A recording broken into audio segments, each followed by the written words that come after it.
Matt doesn't show up.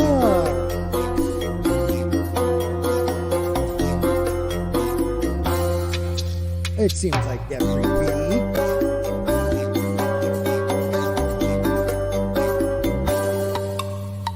I'm wondering if his like, is it a punch card computer he has now? Like, you know, where you like your programs for punch cards?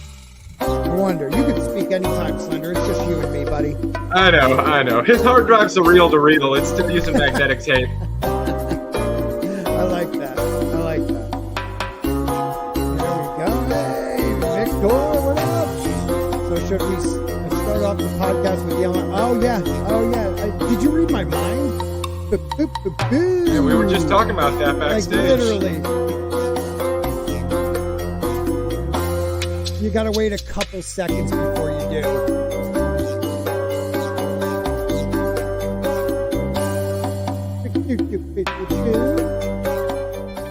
Reigning is the Mad King, comes with no ease. Burden of greatness is hard on these knees.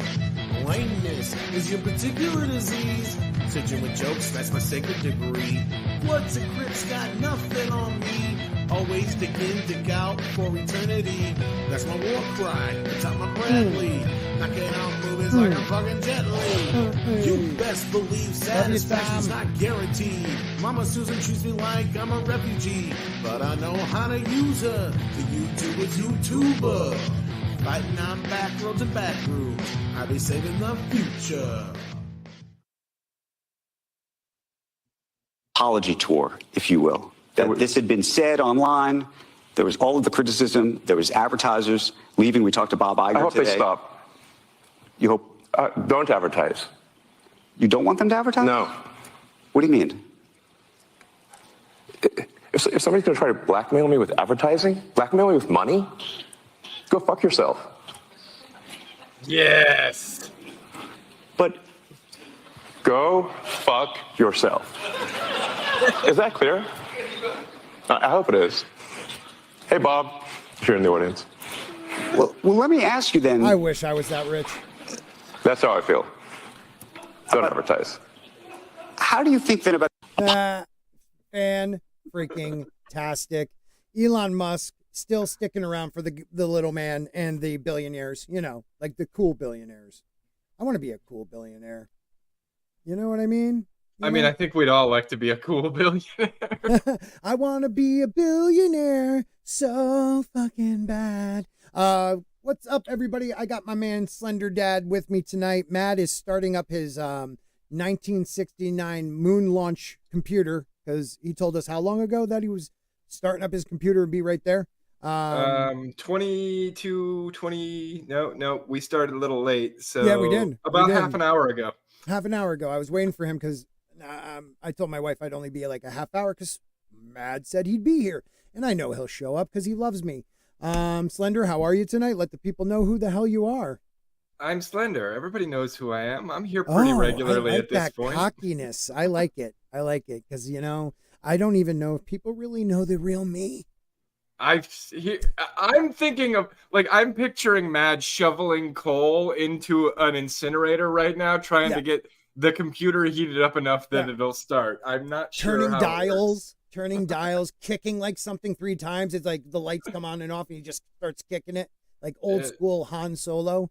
Doing the I like that. Who thing, running around with the sonic screwdriver and tapping random shit inside the TARDIS.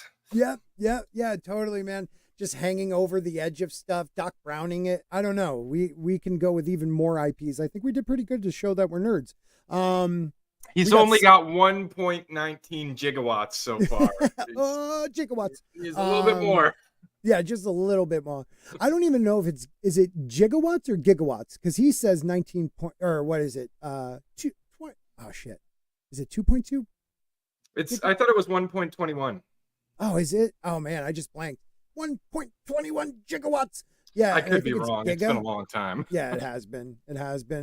We got Spencer over there. Hey, Spencer, give me something good to talk about because I literally had no. Wednesdays have been taking care of themselves when the guys are on, and I have no idea what to talk about for the next little bit. We'll find stuff Elon and stuff. But if you have something from Bounding into Comics you want to share with me, please do. Victor, once again, yes, we started off that way.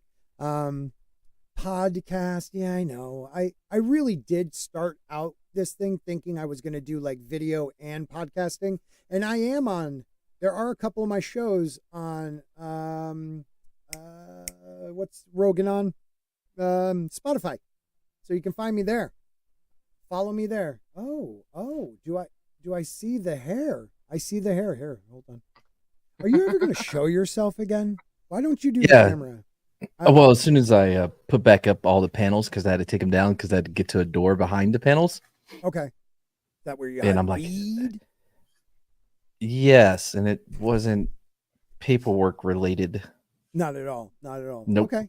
It was all about the weed. You know, because people miss our reactions, facial reactions to one another. And yeah, I'm just getting flooded with so many emails about it and telegrams like, oh, when is Matt going to show his face again? And this and that. Wait, they ask about me specifically? Yeah. Yeah, I've gotten a couple emails like, hey, does Matt not show his face anymore? Fine. God, I'll put up all the freaking panels again. Why do you even care? Look at my background. I'm that guy who has to prove he's a nerd by having all this shit up. Like, I'm going to start over. In the new year, I'm taking all this crap down. I think I'll keep the map up, you know, and a couple other little things. But it's just too much. It's too much. Too much. What's up, little Chad? How are you?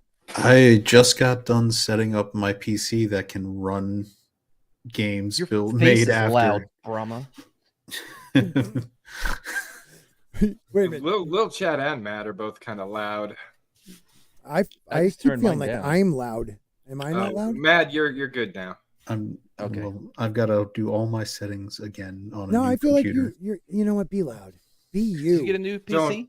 Don't listen to him. Yeah. Don't be loud. You hurt my ears. You guilted me into it, Mad. So Tina, you don't have to join, but I do. We miss you, and just hoping you're not like, you know. I mean, you're acting like a girl. You've been sick now for how many days? Come on, you're like old school woman. Like, you know, like you're like a real feminist. That's like, yeah, I'm going to work. She can do it.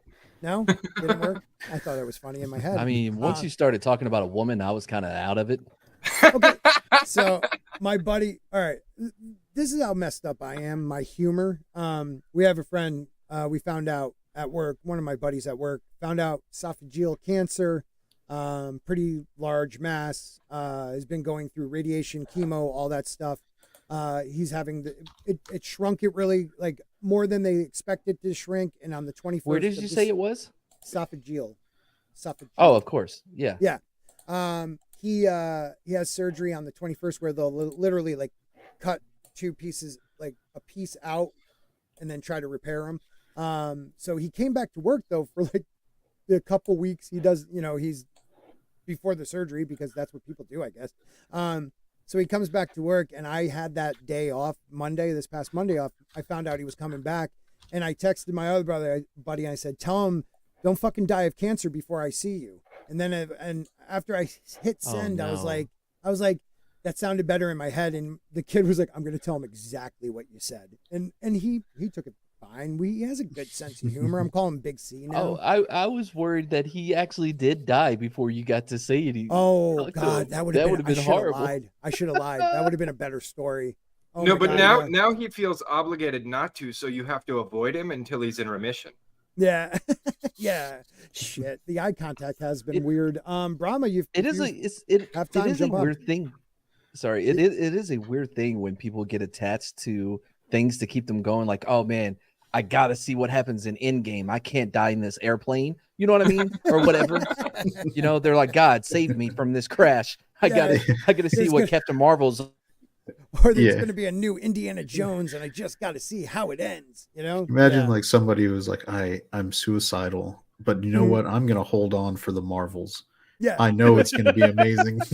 This is going to be the one that turns it all around. I can tell. This is going to be the one that saves my life. You know, this is going to be like Blue Beetle. It's gonna beat the Flash for sure. Some sad emo music after he sees it as he walks Canada, into the ocean. In Canada, you can actually be put down by the government if you bring them a ticket stub from the Marvels. I thought if you didn't have a ticket stub in Canada from the Marvels, they'd put you down. That's true too. Yeah, Do y'all real quick, remember the movie- Larry, man, what's up, man? Good to see you. Go on. I'm sorry. Do y'all remember the movie? I think it was called Fanboys or whatever. It was with these three guys, one being that J dude from Canada that was in that Blackberry movie. Was it the one where they wanted to see Phantom Menace before yeah, it came because out? the kid, their friend was dying of cancer. cancer. Yeah, Oh, shit. could you? I don't know if I saw that. Could you? Oh, it's a funny movie. It's really funny. What's her name? Dax Shepard's wife, the little blonde girl. Yeah. Oh yeah, she was the like token girl geek in it. And the poor man's Jack Black is in it as well. You've seen him. Oh in all yeah, the kinds of guy other from things. the ping pong movie. Yeah, that guy. He's in so much shit, but he's not good. I don't know how he keeps because he's not attractive. It's not like he's banging his way to be on screen. You know what I mean? Yeah. Wasn't he in the Harry Potter like prequel movies too? Oh, I don't know. Maybe. What? Okay, who's the guy again? Yeah, now I gotta he's figure the out poor who this man. guy is. I'm pretty sure he was the. Did you see the Fantastic Beasts movies? Yeah. Brahma Bull said it's Kristen Bell, but that's not his name. No, He's an that's her idiot. name. That's God. It's the dude who played like Scott. It's the dude who, You said the poor man's Jack Black, so Seth Rogen. Yeah. Oh, the guy. The is it poor- the guy in the bakery? yes, guy? the bakery guy. Yep. The Muggle. Yeah, or the the Muggle. Or in America, we call him Nomage or something like dude, that's dumb. Don't make England have a better name for non-magical people than us. Can we also appreciate the historical accuracy of the fact that like the president of the American Witch and Wizards group was a black woman from in 1920s? Yeah, that totally would have happened. I mean, it was New York, but still, come on. Jesus Christ. His name's Dan Fogler. And if you look at Dan his Fogler, credit, dude, that dude has been in so much shit. Everything. Yeah, and he looks anyway. The whole Anyways, go on. All that buildup was to like, man, imagine you went through all because they had to travel across the country and they got to fight with Trekkies and they had to break into George Lucas and you watched and it's all for the Phantom Menace. Oh, I love that movie. Mm-hmm. Imagine going through all that for a present day Disney movie. Breaking into Disney headquarters to see the latest Star Wars film and seeing the fucking Last Jedi. You know what I would do? Like I'd turn to my friend who was dying and just smother him with a pillow and just be like, I'm so sorry. I'm so sorry. You know? We'll always have Empire. Well, yeah, but I mean, Scott over here is going to reenact like One Flew Over the Cuckoo's Nest, where he's just going to be like the chief right about before he breaks out. He's like, I'm going to just kill you as man, Chief, that was one of the worst moments in a movie ever. It's like here's we're about the thing, to leave. right? Yeah. I've seen episode 7 and I've seen episode 8 at this point, and honestly, the Phantom Menace. I mean, that fight with Darth Maul was pretty awesome. Yeah, and when Obi-Wan fought Anakin in episode 3, that was pretty awesome too. Epic. I still go back and watch it on YouTube. I don't watch the movies anymore, but those scenes, I go back to those scenes. Phantom Menace had a lot going for it. All right, so it's become like some kind of accepted myth that it wasn't really popular. I worked at the movie theater when it came out. It was selling out. It made like 500 million domestic in 1999, which if you adjust for inflation, trounces anything Disney put out. So it did just fine. Well, and also you can appreciate that George Lucas, gave us backstory and explained things, which the Disney sequels didn't want to do at all. A lot of those numbers were driven by the Y2K scare, though, because they thought that this may be the last movie. It could have been. Yeah, and they want to see the new Star Wars. It also though, there was people like want to play this idea that the hate was so outrageous towards George Lucas for these prequel movies. Like there was like 15 people online back then. Right. And they all knew each other. Like there was not like these massive hate groups. Like there was people like myself that was like, that wasn't that good. But I've come to enjoy them a little bit more. I just hated Christians. No, the truth of it is Attack of the Clones is the one that people hated coming out of. Oh no, okay, but it's also my favorite. Yeah, Attack of the Clones with Natalie Portman and Hayden Christensen's lack of chemistry. Yeah, well, that was the movie Jesus, where Mike. people coming out of the theater were like, "That was so stupid." But episode 3, Hayden Christensen, I know a lot of people hated it, and they're like, "Why is he such a whiny bitch? Well, he's supposed to be Darth Vader." And I'm like, "He's a teenage boy." Yeah. No, have you ever met a teenage boy? They're all whiny bitches. But okay, I understood that, but he was more like this mad love that was supposed to be like forbidden love between the senator and the Jedi. Mm-hmm. It was more like he was stalking her. And she was like, finally just was like, I'm going to give in because if I don't, he's just going to take it. Yeah, but when he killed the Sand People's women and children, she was all about it. Like, she got so wet.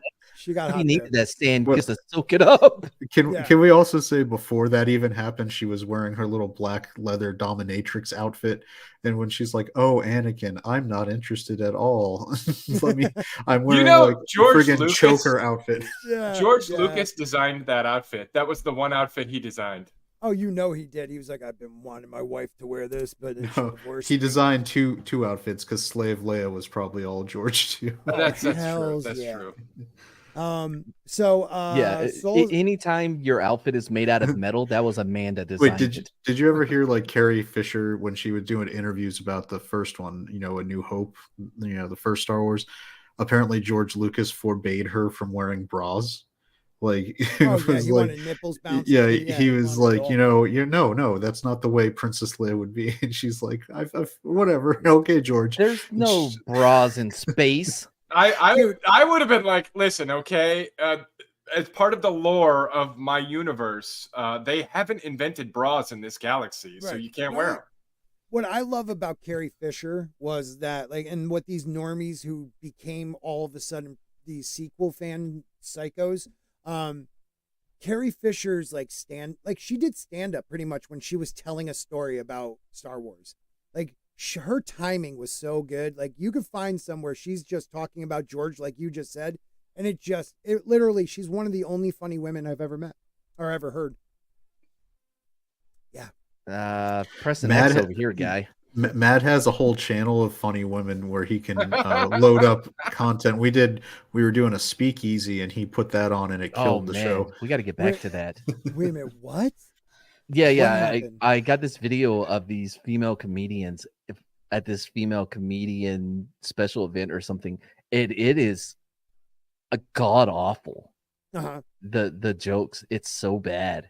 I mean, I hate now. Like, there was this weird thing. Like, I love how male comedians are like, "Oh yeah, she's so hilarious." It's like, dude, you just feel like you have to say that because there's very few female, and I don't know. There's very few female comics that I actually like. Okay, that was pretty funny. Like, yeah. There's you have the one that became like the dirty one.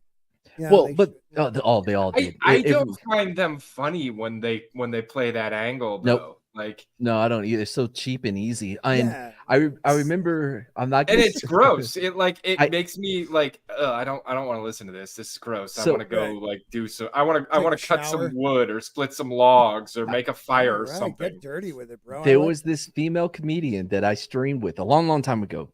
It's no one y'all know. Well, maybe y'all did, but it was a long time ago. I haven't seen her around forever, right? Mm-hmm. And I remember the first time I watched one of her, because she always talked about how she hated the female comedians that always resort to talking about their vaginas or whatever. Mm-hmm. Yeah. And I remember I went to go watch one of her sets on YouTube, and she opens it with the drapes match the curtains or whatever. Yeah. And I'm like, wow, off the bat. Yeah. You went against this whole thing, you know what I mean? And it's such a bad old joke to this is your opener. I made the girlfriend watch all of it because I couldn't get through. Oh man. I mean, don't get me wrong, there are some good female comedians. And maybe not, I haven't seen their stand-up, but like interacting with other people, they're pretty funny. Stand-up is a tough thing to break down those walls. Like, you have to be able to tell a story to strangers that might be a little dark and make them like Bill Burr has become, over the past 30 years of him doing it, like, he has gotten it down to a science, like talking about just but then he got married, and that woman is slowly pulling him further and further away from his value. Know, dude. I don't know. He's always been a left leaner. I mean, I don't know. The epidemic of gold digging whores bit is still one of the funniest things. Oh yeah, I like I've that ever one. listened to. Dude. By the way, I actually do think it's easier now for them to break in, because if you listen to the old stories from Kevin Hart, Bill Burr, and the rest about Patrice O'Neal and the fucking hell that he would give fellow comedians, like Kevin Hart was talking about, he was doing this bit, and out of nowhere, this phone book gets thrown onto the stage, and Patrice goes, "Read it. It's funnier material than anything you've said." In the middle of his set, as they're starting out, they were just horrible to each other. But now, everybody's overly supportive. To where, see, women, I think. Well, this is why a whole bunch of people who aren't funny are up on stage. That's the fucking problem. Exactly. That too. Well, specifically for women, though, they've never had to be funny. Right. You know what I mean? Right. They never needed any more than, "Ooh, look at me," you know? Right. The ones that don't go into that and like all the sexual stuff, like that can talk about their life and just give it from a female perspective. Like I'll watch it. I might not laugh, but I'll understand, like, wow, that was a good joke. That was a good joke. And women are laughing in the crowd. Like, that's what I'm looking at. Like, there are people that are in this, sphere of people we know that I actually do think are funny, that are women comedians. But like, you have to be able to, like, Bill Burr has changed. You're right. He went from, a single guy, that was a little bit older, and then getting married, and then an older dad. But like, I relate to what he's talking about. So that's a lot of the times why I think right now, him and Chappelle to me are the two best out there right now. Like, I relate to some of the shit he says. I don't agree with him on some of his views, but it's freaking funny the way he tells it. And he's got good delivery. Oh, great. So Whitney Cummings, I think, is very funny. I don't really care for her stand-up. That's what I'm. But she is a very funny person. Yes. Yep. And I appreciate people who can be on the radio and do these, and even what we're doing here, and be quick and witty. Yep. And just have that natural, Thank you for saying that. Well, regardless of whether or not I agree with their politics. June Diane Rayfield, she's married to Paul Scheer, and they're best friends with Jason Mantzoukas, my favorite improver. But anyway, I do not agree with shit. See, she got arrested at the Capitol during the I think it was either the Roe v. Wade or the it had to be Roe v. Wade. Yeah. Might have been that Supreme Court guy. Yeah. Judge Berdahl. I don't know. Kavanaugh. Kavanaugh. Yeah. I think she got arrested 40 years ago. This guy was at a party with me, and things happened. Yeah. And if you go ask any of the other people who were supposedly at the party, they don't know that, they don't remember this party, but it happened. I promise. Dude, but dude has June Diane is hilarious. I don't agree with her politics at all, though. Right, and I can feel her. I can see her impact on her husband Paul, because Paul had this. Oh, he was going to do this new YouTube channel, video series or whatever for Marvel, and it's talking about all the best comics, all his favorite comics, and the one he started with was fucking Miss Marvel #1 because of how important it is. I'm like, bitch. Oh my god. You were supposed to. But no, on the point you were making about how guys generally have to develop a sense of humor and girls don't. Like, right. Because, like, an example, I learned to be funny. Don't make any jokes here because I'm making a serious point. Okay. But I learned to be funny because up until my junior year, I was the smallest guy in class. Mm-hmm. So I had two reasons to be funny. One, to impress the ladies because there was nothing else they were going to impress by. Right. And two, and two, to make other guys forget that they wanted to kick the shit out of me. Right. Wait, so this is before you developed your sword skills? Yeah. Because that would impress the ladies and it's like off the bullies. It's like, dude, I have sword skills. Man, back then I was only pretty good with a bow staff. Only pretty good with I'm editing the twin dragon encounter. About freaking time. McNamara. We just recorded it a week ago. McNamara. He had these two sticks. I forgot what they're called. something out of Harry Potter. Anyway, friggin' Slender was like, no, those are skirma sticks. They retail for this much at the mall. Yeah, Dude, I have like all 3 just- sets of scrimmage sticks. Dude, you we're got all shitting on these fucking sticks, and he's like, Right. okay, listen. I know I'm making shit for this, but there is serious martial arts fucking tool or whatever the fuck he said. Did the guy from Sidekicks, Jonathan, whatever his name is, use them in his demonstration thing with Chuck Norris? Oh yeah. Did he use it to hang himself? What? Whoa, No, you went dark. Whoa, You went sorry dark. about Did that. he really? Yeah, he. I know himself. he killed himself. I didn't know how he did it. I don't know either. I don't know how he did. Was He it died. Did the you ever Robin see Williams? something Providence? What is that movie? Not leaving. Welcome to Providence. No, The one with Alec Baldwin, done by the Yes. Farley brothers. That's Welcome to Providence. is it Welcome to? I think thought it was it's like Leaving Providence or something like that. But anyway, Let me double check. It's the Farley brothers, though. I believe Maybe it's so. Road to Perdition. Farley. I believe he's in it. Ooh, I That like was that one one. of his last movies. He was like the main kid's friend. Have you ever seen that movie, Matt? No, Road Oh, to dude. Providence, maybe. Something. Well, Road to Perdition. I don't know. Outside Providence. Outside Providence. Dude, put I'd that have on to your look, list. but, Put it on your list. Is he You're a part of the little older 28 now, Club or whatever? though. Let me check. Jonathan Brandis. He He might have been died at 27. Oh, he planned that shit. Oh my god. He That's was a sad just under loss. 2. He was born in April, so he would have been 28 in April. He went shuffled off the mortal coil in November. So Damn, dude. he would have been in the club. He was probably like not going to be the 28. Yeah, they're not going to get me. Yeah. I'm not dying at 28. Well, if you're gonna off yourself and you're somewhat of a celebrity, that's a good time to do it. I feel like it was because people kept asking about the damn dolphin and he didn't want to answer questions. I may have seen this movie, but it looks. It's boy. definitely it's a good movie, man. But it was good when I was, I think, in my 20s when I saw it. When did that movie come out? 99. Yeah, so I was in my early mid 20s. So I thought it was a good movie then. I don't know how I would, care for it now. I'm not the biggest Amy Smart fan. She always looks very mousy. Yeah, I didn't like her that much till I saw Crank, and then I was like, Amy Smart, she has some qualities, commitment. I just give a shout out to Latino Slant, who had a great premiere the other day with oh my god, I'm gonna screw up his name, so I'm not gonna say it. Say it. No, he's a writer. I've been on streams with him. He's really nice. I've been on with Zax and him. He's Talking about Cam? Cam, yeah. But no, You were gonna screw up Cam? no, not Cam. Cameron Pasa. Yeah, can you say it? Cameron, how do you say his last name? Kamran Pasha. Pasha? If you want to do it like I don't wanna be a dick. the Midnight's Edge guys, Kamran. I feel like I'm a dick just trying to say his name. But it was an awesome one. And Latino Update, by Slant- the way. It's the 27 club, not the 28. I just remembered. it Oh, is- so Hey, he's you've got 100% gifted in it. memberships coming in. oh, really? Let's see. Yeah. Oh, who? LDG Hey, hashtag Pixels. free the net. Wow, thanks, man. 20 gifted. Wow, thank you. You know who that is, right?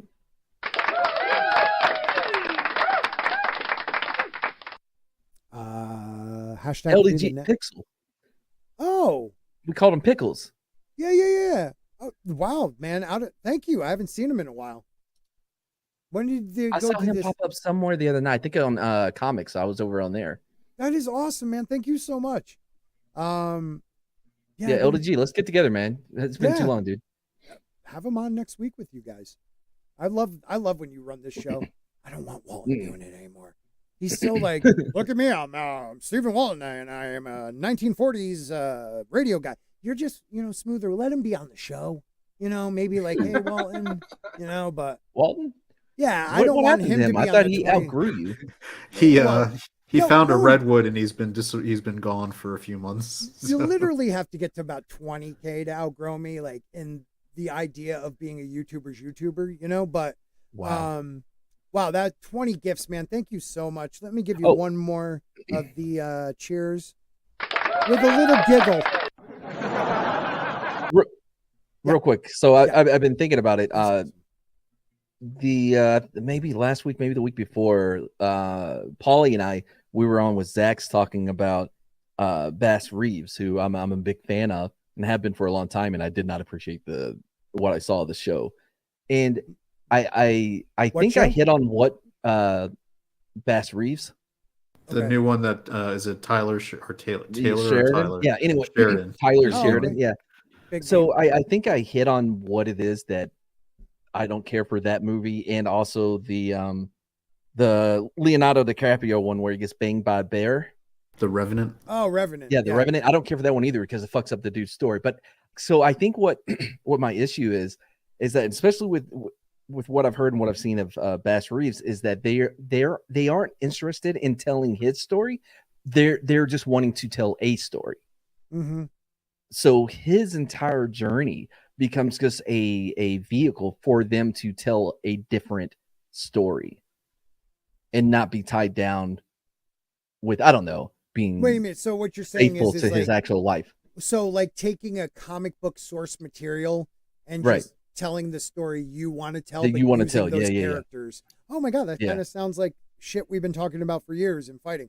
It's like happening. It happens in everything now. It sucks. It's like if you're going to use a historical person or even somebody else's character they created in a book, please be faithful to it. At least close to it. I don't know. Hey, everybody, Tina's just a little under 900 away from 1K, so if we can help her out, that'd be great. Latino Slant says, I haven't seen past the first 2 episodes. I haven't gone back either. The Bash show. All right, I'll have to check that but out. I've seen more people as the series goes on kind of lean more towards my thinking of the show. Mm-hmm. Yeah. I saw, I forgot who it was on Twitter, but it was talking about how there's too many side characters because again, the focus is not on Bass Reeves. It's on, they're putting it other places where they want to delve into stories, That's so dumb. Then just do something else. It's the idea that you're not a strong enough writer. You need that recognition, that name recognition to sell anything. Like I was listening to a YouTuber here. We're going to watch this before I leave this, but I was listening to a YouTuber that is definitely on the shill side, but I really enjoy his breakdowns and stuff. And I listen to, I just don't agree with him on everything. And, they just decided to they fired or got rid of the writer for, it's either Kang Dynasty or the Secret Wars movie. They just hired a new one for the Kang Dynasty. What they did is hired the guy who did the newest Multiverse of Madness and the first season of Loki. Yeah. But yet they didn't, like, they had a chance to hire the guy who did the second season of Loki, which was 100 times better than the first season. Like he fixed a lot of shit that guy did in the first season. And it's like they defend, like they want to be liked so much that they defend. Well, he was there season 1 in the writer room, and a lot of the ideas must have came through, season 2, and he just did such a great job with, having Reed Richards and all these people come in. Like, no, he didn't. It's like Doctor Strange became a different character altogether in the Spider-Man movie. I literally thought he was being, like one of the Skrulls was being Doctor Strange because it wasn't the because same of character. how out of character he acted. Right, and it went right into Multiverse of Madness, the same well character. I mean, think about how you've got apparently right after Secret Invasion you go into the Marvels and friggin' Nick Fury has no baggage at all from what allegedly happened. Nothing. They're still missing the giant celestial body that is poking out of the Indian Ocean. I don't know. I mean, that would have destroyed so much. Like, there would have been tsunamis. Yeah, the displacement of the water, of the ocean's water. Yeah. Yeah, we just forgot about the Eternals. Flight paths, jet streams, everything. Everything. I mean, satellites. That thing goes out into the outer atmosphere. Yeah. You think outer, at least into the lower mid, I mean, it's going to be tough to fly around the sun, bitch. You guys got to stop being so technical about your stories and just enjoy it for what it is. Well, but when I'm seeing a movie that takes place in space and we're seeing the planet Earth and there's no giant celestial being popping out of it, even though this is based in the same fucking world, what are you telling me? I don't know. Well, think about this, right? China built a dam that added a certain amount of time to every day because it slowed the rotation of the Earth. What's that celestial doing to our day? Dude, absolutely. Don't forget Moonstruck or whatever that fucker's name is. I don't remember. But Moon Knight, is that his name? Yeah, Moon Knight was like rotating the Earth and back in time, and radically changed the way the star constellation looked. Yeah. Yes. Nothing happened though. And not a damn word. And that's the best part. They didn't go back in time. They just made the whole universe go back in time. Like our galaxy went back in time, but the planet Earth didn't. It was just the way the stars were. That was dumb. So is it the same guy? Like this guy was the writer, showrunner of Loki season 1. Loki season 1. Is he doing Doctor Who too? I didn't know. No, he's doing the current Doctor Who, not the sequel. Dude, I don't know if we should mention Doctor Who. There are a lot of Whovians out there that they're on the verge of riots. So has that it's started? Bad.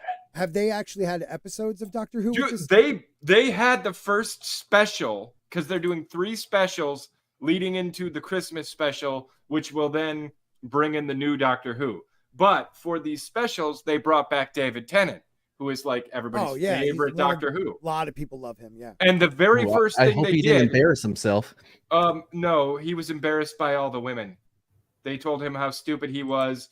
A male presenting Time Lord could never understand this, that, and the other. We liked you better when you were a girl. He thought he was a brilliant female. They basically brought David Tennant back to dress down his character so that they can make way for somebody better. So after what's her name, the last Jodie, I think Jodie Whittaker was it? After her few seasons, Jodie not going to work here anymore anyway. Right, but they brought back Tenenbaum to be like the new version of Doctor Who once again. Oh, no. He was a Doctor Who. Oh, I know that. He's like they brought him back just for back these specials. That. Yeah, right. Just for these specials, he's back. They're bringing in Nabuthi something or other as the first gay black doctor. What I'm saying is he's talking about being Jodie Whittaker's Doctor Who, right? Is that what you're saying? Yes, he literally one of his first lines is him talking about being Jodie Whittaker's Doctor Who and how she was a brilliant doctor. Yeah, I just what I like is that it kind of reminds me of The Cursed Child. You know what I mean? Like you have a play that changes everything in the history of Harry Potter, and now even the writer wants to tell me that's canon, and I just can't allow it in my brain. I have a feeling that's what a lot of Doctor Who fans feel like. Canon has to be consistent. Yeah. I have no connection. All I know about Doctor Who, I learned from an episode of Community, and their with their fake Doctor Who that they had. Yeah, that's all my Doctor Who knowledge. I never knew that the fans were called Whovians. They kind of deserve every bit of it. That's such a stupid name. It's a terrible name, isn't it? You deserve all of it. Here's the thing. I've never been a huge Doctor Who fan either, but the wife loves it. And I didn't really get into it. I watched it every once in a while with her, and I was like, this kind of sucks. But then David Tennant became the Doctor. And like the first thing he does is he picks up a sword and he kills this motherfucker. And I'm like, I like this Doctor. And so I watched the David Tennant Doctor. Isn't Tennant playing a different Doctor? He's playing 14 instead of 10, right? Well, I just thought of this. It's just in the chronological. He was the 10th Doctor. He was the 11th. He was the 12th. He was the 13th. And now he's back to the form he was as 10. Yeah, I don't know. I mean? It's weird. I don't know the rules on Time Lord form changes. I really don't. Doctor Who always the same guy, just comes back different looking? I always thought that's how it. Okay. So he's supposed basically he regenerates. Yeah, but it's so he's the same person. Maybe and different. The way it was explained to me, if he regenerates like that, a different aspect of his personality becomes the most broadly pronounced aspect. So David Tennant was specifically the Doctor's rage. Okay. So now I'm seeing like he looks like that rageful Doctor, but he's something different. He's I used to be a woman Doctor now, I guess. I guess. I don't follow it closely enough to know how they justified bringing back Tennant. I think it was Dr. Money. Dr. Money is what justified bringing back Tennant. Yeah.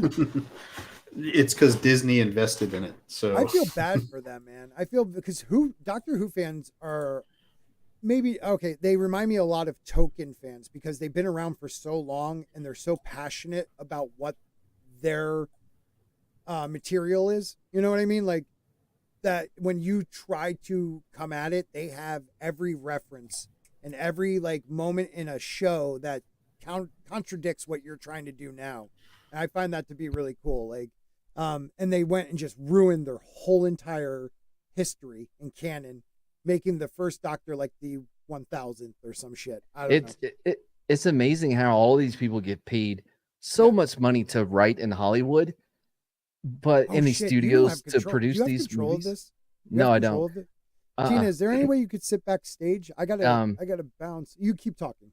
I'll just anyway. But they don't understand that if you have a good foundation, that foundation being your script, because you can see it in movies. You can see movies that pay that with budgets well over 400 million. Marvel. It all stems from the writing. It really does. Absolutely, yeah. And it's garbage. But you can see movies that have zero budget, but the script is solid, and the actors perform, and it boosts the quality of what you're watching so significantly more than visuals.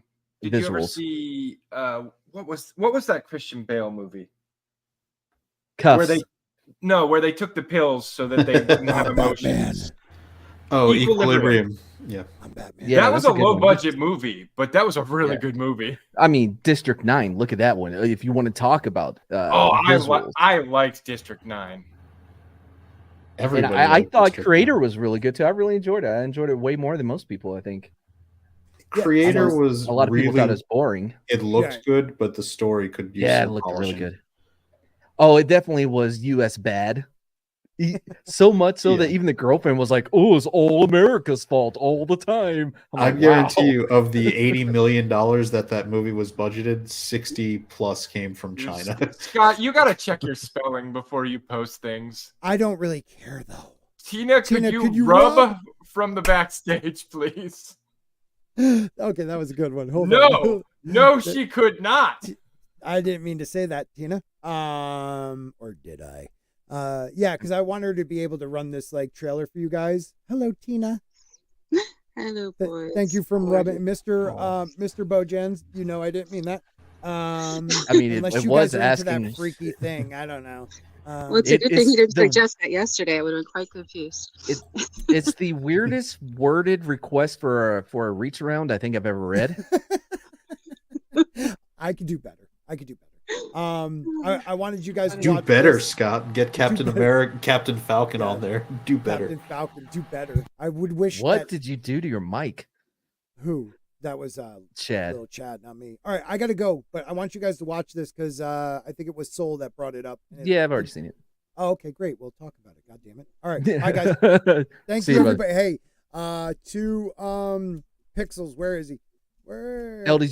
LDG, thank you so much for 20 members. I really, really appreciate it. I am working on doing some member live streams and hopefully maybe having some guests come on and also members be able to join us on the panel. First come, first serve.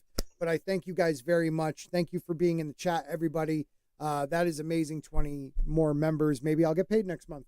Thank you, YouTube. Go fuck yourself. Love you guys, though. Thank you. Bye.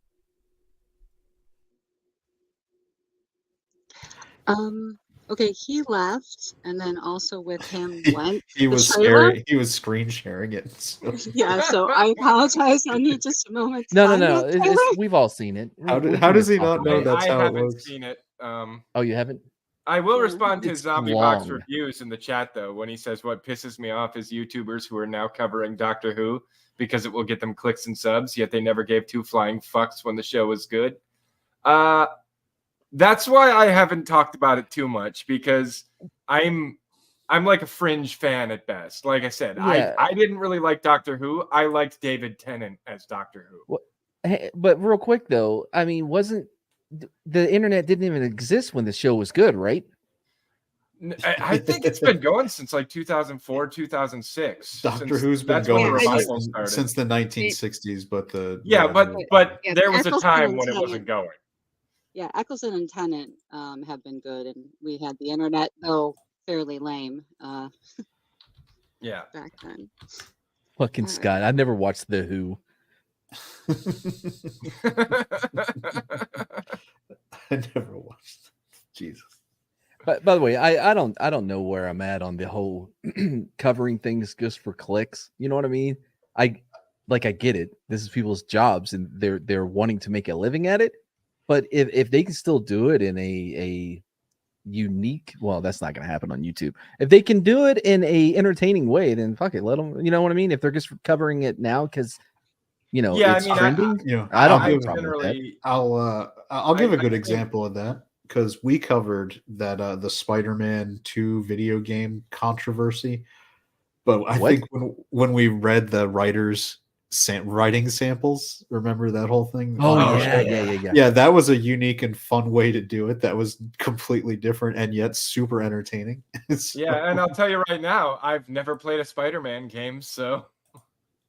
I have on the Super NES, the one with Carnage. Oh, Maximum Carnage, that was a great game. Yeah, but here's the thing, right? Like, and I think the same can be said for people who are covering Doctor Who but aren't necessarily Doctor Who fans. I'm playing devil's advocate here, right? I am very passionate about gaming. So even the games that I'm not playing, if I see games that I'm not playing that are still doing the things that they shouldn't do, I worry that will spread throughout the industry. So I still want to get out in front of it, you know? Right. Yeah. And again, I don't even think the same with the Marvels or Five Nights at Freddy's is a great example, right? People saw it who had never played the game, me included, and did not care for the movie. It was boring as shit. Nick Cage did that whole thing better, 10 times better, a few years ago. In Willy's Wonderland? Yeah. Yeah. And the defense in that the defense that they put up for that movie is, but you didn't play the game, so you didn't get all the Easter eggs. No, I can still look at something without having played the games or be familiar with the source material and tell you whether or not it's a good or bad movie, at least in my opinion. Because structurally, knowing that's an Easter egg does not improve the quality of the movie. No, and I will not disagree with you that it was by no means a great movie. And there were a lot of issues. I think I went over a couple when we reviewed the movie. But the one thing I will argue is that the people who played the games and know the lore, they will love that movie. And they have every reason to, because as far as being true to the source material, it did better than most movies. Yeah, but they didn't need to sacrifice the quality of the movie to include Easter eggs or the little nods that the fans will go crazy for. They could have done both. They could have made a good movie while also maintaining those little bits that the diehards will go crazy over. No, and they were this close for the story they were running. They were this close. They just messed up a couple things that I think could have added a lot more value with just the way they kind of rolled out the narrative. And I think that comes down to the talent that was behind the movie, Well, the writing talent was lacking, which is not surprising at all because there's no such thing as good writers in Hollywood anymore. What's her name? Female director that directed The Hurt Locker? She also did Ultraviolet. She was James Cameron's ex-wife. It's Catherine Bigelow. Yeah. Female gigolo. Yeah, I question her talent behind the lens because she sacrificed so much authenticity and reality to be able to tell the story that she wanted to tell. Does that make sense?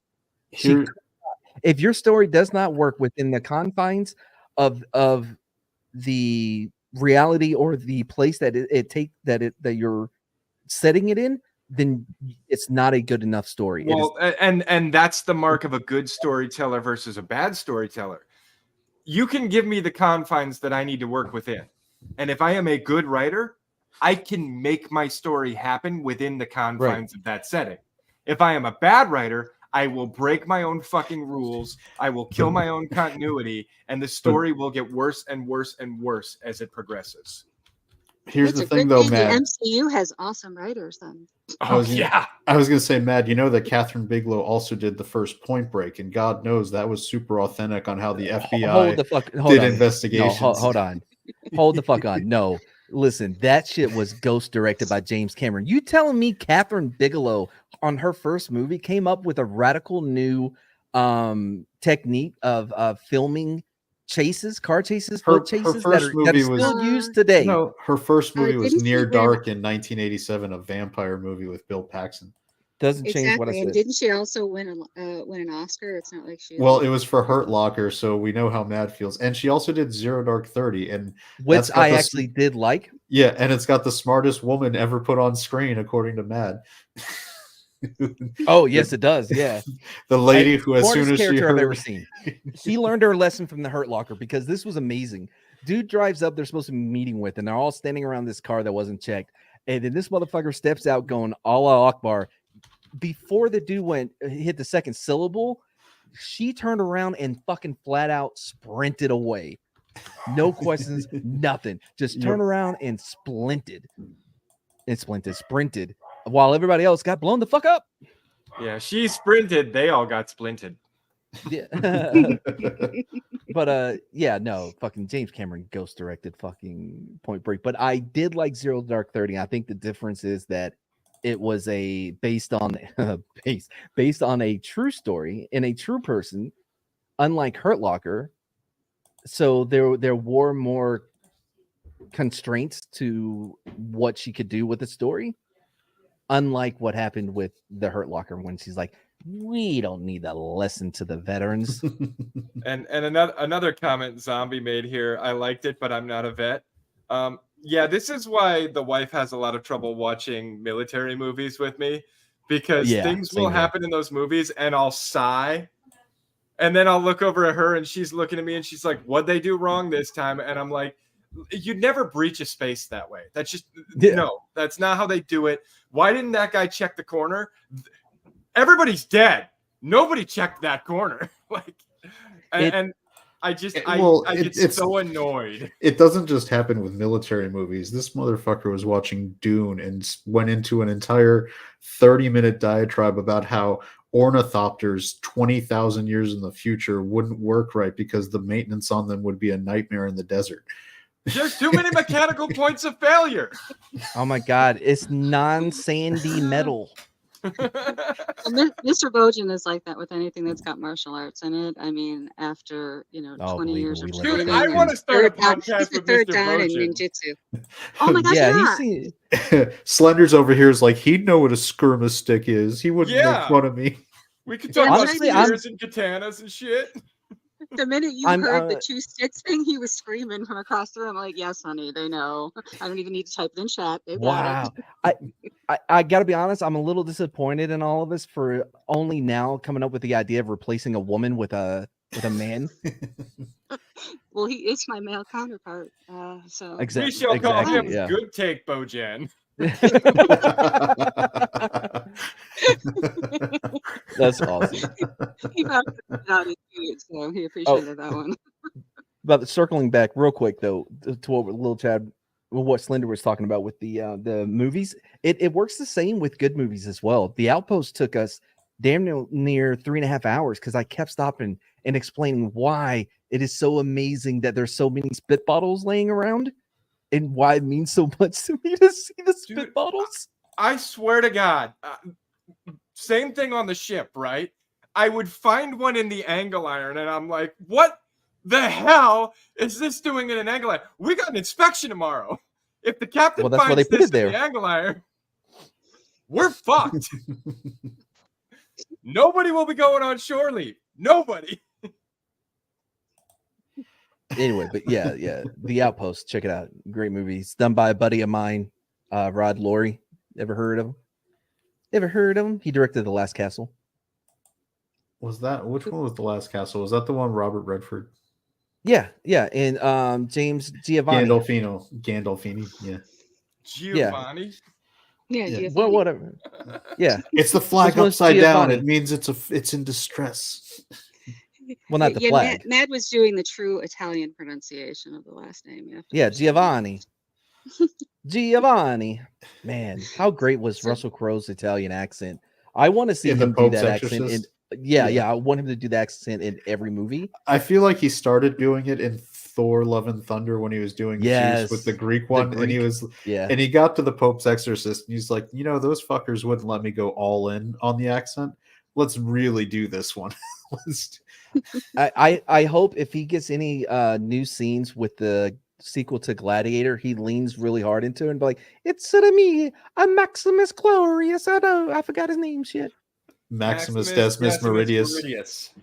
Yep, leader of the Phoenix Legions. Yeah, father to a murdered son. Husband to a murdered wife, and I shall have my vengeance in this life or the next. Do you remember in The Sopranos when Richie, the guy that the one from The Matrix was playing, was just obsessed? There was a whole episode where he was obsessed with Gladiator. He was just he would go up to people. It was in The Sopranos, and I didn't watch it. It was what was the guy from The Matrix who was in? Why am I blanking on his name? He was also in Bad Boys and played the captain. Hugo Weaving? Oh, I know what you're talking about. Yeah, he wanted the steak so bad. He's like, even though I know this steak doesn't exist, blah, blah, blah, blah, blah. Exactly. And so they did a whole episode where, because he was an Italian mob guy, he would just go up to people and be like, "Have you seen Gladiator yet, man?" And he'd be like, and he'd just start quoting it while he was like getting ready to kill people. And it was like, and Gandalf, he was like, "You need to stop with that shit. No one cares." Like, he's stopping. Oh. And now they're waiting. What 20 is? So it's going to be what 20? The movie came out in May of 2000. So we're going to be like 23, 24 years by the time the sequel comes out. Like, no. Joe Pantaleone, that's right, Soul Assassin. Joey Pants. Good job. Yeah, Joey Pants. I could have told you that. Shall we watch the trailer, boys? Yeah, go ahead. By the way, what I said earlier, I just wanted to clarify because I said it was a long trailer. It's a funny trailer. I'm a little worried with the lack of experience in acting for the CEO, I forgot his name, to have Jeremy this. I'm surprised you tolerated a role. You tolerated Matt Walsh being in it. I didn't even know he was until I heard him talk about it earlier. It pretty much the entire Daily Wire crew, isn't it? Yeah. I do like that they cast Ben Shapiro as a women's basketball referee, because that's about what seems right for him. Holler if you don't hear the sound, okay? In a world where women's sports is being transformed, the Daily Wire calls foul with the most triggering comedy of the year.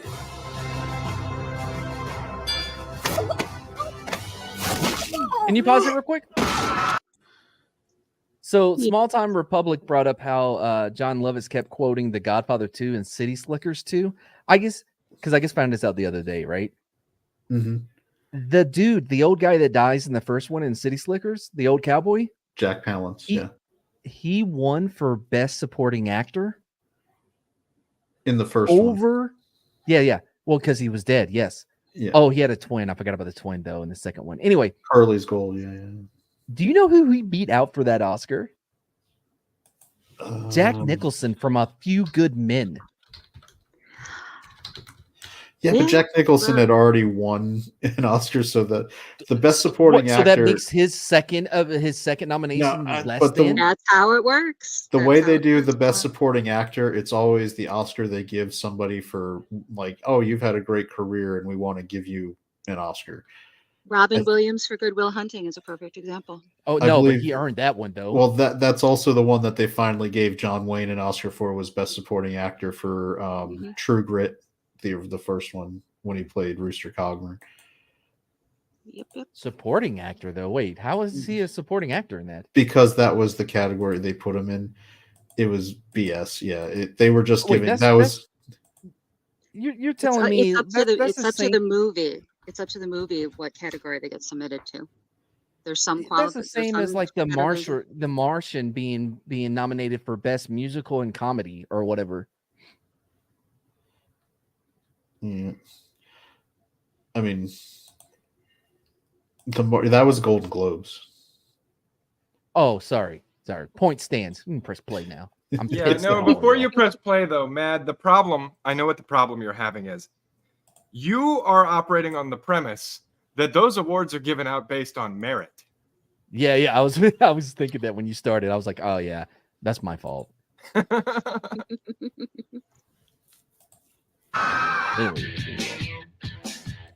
Guys, this is serious. Sports can be your pathway to a better life. Well, like yours? Please don't steal my catalytic converter again. Winning matters. It's the key ingredient in becoming a winner. Maybe you should try it sometime. Are you gonna move? I am not. A little loud. Yeah. Okay. I don't know why Jeremy Boring is casting himself in. Yeah, that's what I was talking about. I don't. I think because he wanted to be in Pendragon and only got to direct it. Well, why is he directing Pendragon? I mean, I think this is going to be the mistake of the Daily Wire. The hubris is going to be like, it's not just that we can make replacement stuff that Hollywood isn't, that we will actually be the ones making it, and they're not getting talent. Like the reason, what was the Angel Studios movie about the trafficking? Sound of Freedom. The Sound of Freedom. The reason that one was received so well, it was because it was made by legit movie making people, like who knew how to make a movie that looked good. You got Jim Caviezel, who's a bona fide actor. I mean, do you know who they should have hired to play the role that Jeremy Boring is playing right now? Vince Vaughn. Yes. That's yeah. That would be good. Did y'all see? I was actually thinking Woody Harrelson as well. Did y'all see his latest movie where he teaches a team of Fatata basketball players? No, but I saw the preview for it. Oh my God, it's so good, bro. So fucking good. You know, the girlfriend was a mess throughout the movie. But yeah, it was really good. Also, by the way, I don't think it's that big of a deal with this because it's not as if they are trying to market this to a larger audience than both, their members and potential members, the people they want to see this movie are going to see this are going to see it. Yeah. Right. Yeah. It's more about content that they can make for their app than it is about, let's put out something, of high quality that can really make some social change. Makes sense. And speaking of Angel Studios, I'm going to see The Shift tomorrow night. Really looking forward to that one. Maybe we'll have a multiverse movie that makes sense. That's the one with Neil. Is that Neil McDonough that's in that one? Absolutely. And so is Sean Astin. Sean Astin, like, he didn't strike me as anyone who would be sort of, how do I put this, right leaning. So he's on the religious side. I'm not sure if I would consider him right wing, but kind of like King Kane. He's the same thing. He's more on the religion. He's more on the religious side, but not necessarily the most conservative. I know that his dad was Gomez Adams, and so that was cool. Oh, it has that albino motherfucker that nobody will work with because he doesn't want to bang on camera. Neil McDonough. Yeah. Oh, is that who y'all talking about? Yeah. He's one of those guys that you see and you're like, oh, I've seen him and everything. I just don't remember. Yeah, Band of Brothers, Justified. He was so good at Band of Brothers when he played the lieutenant who got shell-shocked. That was good stuff. All right. I will add the trailer to our list to check out. If you can beat them. What do you know about the U.S. Opens for the Global Games? You want us to compete as women. $5,000 prizes. My lover says you were a great coach back in the day. There's Matt Walsh. This is the way the world is now. My 8-year-old daughter told me all about it. Oh, I missed him again. I can become a girl with no physical changes at all. Oh, that's called gender fluid. So I can be a woman on the court and a man in the bedroom. I can't believe it. Nice. You mean when you're sleeping? Yes. Coach, Alex, we could play basketball. We have to get the whole team back together. It's time. We're in. I'm in. I'm in. To play. Lady Ballers. Line up. Like a girl. That's right. I'm with her. I'm in my room. This is my day one of being a girl athlete. I love being a girl. To Shiro. We could dominate every woman's sport. Running, swimming, soccer. I said sport, Felix. Ladies basketball, boys. Nobody watches. Excuse me. Are these seats open? Never mind. Getting dunks. I don't know how long this bit. I don't know if this bit can carry a hour and 45-minute movie. I think South Park did it best in their 20 minutes when they had the Randy Savage looking one. Yeah, that was a by good, the way, Chad, that was a good bit. you're a little loud, and can you check the private chat, please? And Brahma and I will be able to tell you how good this was on a Senate Art podcast on Friday. Yeah, me too. Cool. And tucking trunks. No, she didn't.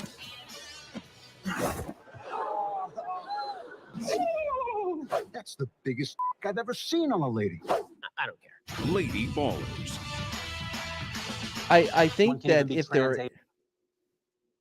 if they're able to do shifts in the story to where there's a radical paradigm into where it's not a new movie, but it's almost an entirely new story that keeps it fresh, it will work better. You know what I mean? Yeah, I agree with that. Okay, thank God. I was getting worried. Well, I mean, I agree with you. If we're doing a full-length feature film, there's only so many jokes you can make, and I don't know if they'll fill out 90 minutes plus. Yeah, it also has the Ringer vibes to it, which is not the most encouraging thing. No, the Ringer was funny, but it wasn't funny for the entire sitting. No. Well, I think they can go pretty far if it's not just them physically playing basketball. It's the interviews and everybody on the left side trying to condemn them while not being allowed to condemn them at the same time. Like it looks like this interview would be set up to be. Right, but that's all still one arc, really. And I don't I guess I don't know. I am optimistically looking forward to it. I want Daily Wire dude to prove me wrong for thinking he should not have this big of a role in anything that they make. Well, hopefully this will be the one and done. He gets to star in a movie that's on their channel. Well, he's also directing another thing. Well, starring and directing are different, but I agree he has a little control freak in both areas. But is he also directing the Snow White one too? I don't know. I don't know if he. I think he may be. I'm not sure. Interesting. All right, well, we got. Oh yeah, Sorority Boys is another one. Ladybugs did it better. Go on. Okay. I have a fondness for Sorority Boys. That movie was funny. It is funny. Yeah. So is Ladybugs. Because that was when the dude was in Smallville and he was Michael Rosenbaum and he was trying to like get away from the Lex Luthor thing. So it was fun. And when they're cleaning the sorority, one thing that they did good in that movie was cleaning the girls' bathroom, because that's something that people don't ever really show, which is that girls are friggin' disgusting when it comes to their bathroom. Just in general. And when they're like pulling the drain and like that just giant strand of like clumps of hair just keeps coming out. Chicks can never be as clean as a bro. We all know this. We're not, you know what I mean? I'm not speaking out of turn here. We all get it. Yes, a woman in the house alone with 3 grown men. Yeah, sure. Women leave the bathroom. Such a mess. Here's the thing, all right? Yes. You don't understand this, Tina, but I'm gonna explain something. External plumbing is easier to clean than internal plumbing. That's the end of it. Yeah. We can press play. Age now, which provides Sheelix with a wonderful opportunity to relive all the experiences that she missed out on in school. Streaming exclusively on Daily Wire Plus. It has almost a National Lampoon feel to the. Yep. To a little bit to it, you know what I mean? Agreed. Even the font kind of had that thing. Yeah, but it reminds me of Zach's recommended this.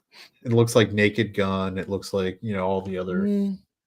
No, I didn't mean the good parody movies. I mean like the Dorm Days 7 Rogers Battle Back or whatever. You know what I mean? Like Van Wilder 17. Yeah. Or all the American Pie sequels with none of the actual cast members. Oh my god! Like yeah. the American Pie, didn't they do like a naked marathon one or something? The Naked Mile. They've done a. You've run out of ideas, guys. You're just looking for excuses to put young women topless in a movie at this Didn't they point. put them on a cruise with Topanga, but she wasn't looking her best. Topanga. Lampoon is the studio that bought my junior prom dates script when he first moved to California. He's the one. Did your prom date write Naked Mile? Is that what's going on here?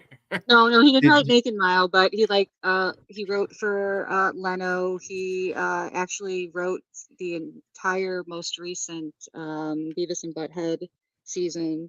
Plus, he has a bunch of animated series. That means he worked for Mike Judge, and Mike Judge is actually quality guy. He did Idiocracy, which is the greatest movie of the last 20 years. Yeah, he's also an wow, that is a claim. Yeah, he's an uncredited writer on the first two Scary movies.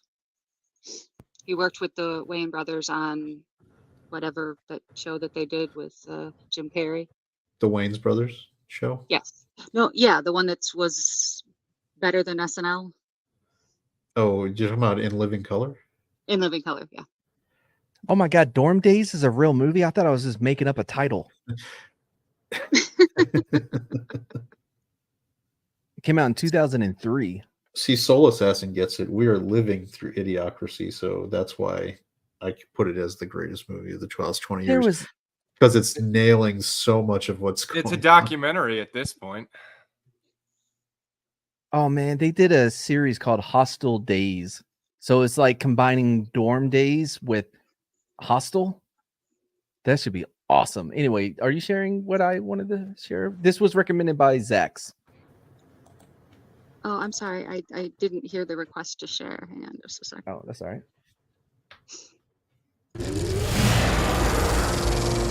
Ooh, a little loud, very loud. Coming in hot.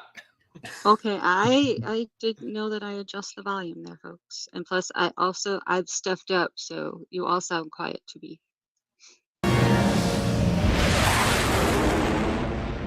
Still really loud. In multiple mountain missile tests. And will continue to build an ICBM. Oh, I forgot I can turn it down. Never mind. Oh, you son of a bitch. Wait a second. Was that... Is this an entire carrier of women? I don't know. I haven't been able to watch. I don't know, but this is gross. Do you have reduced background noise selected on StreamYards, Chad?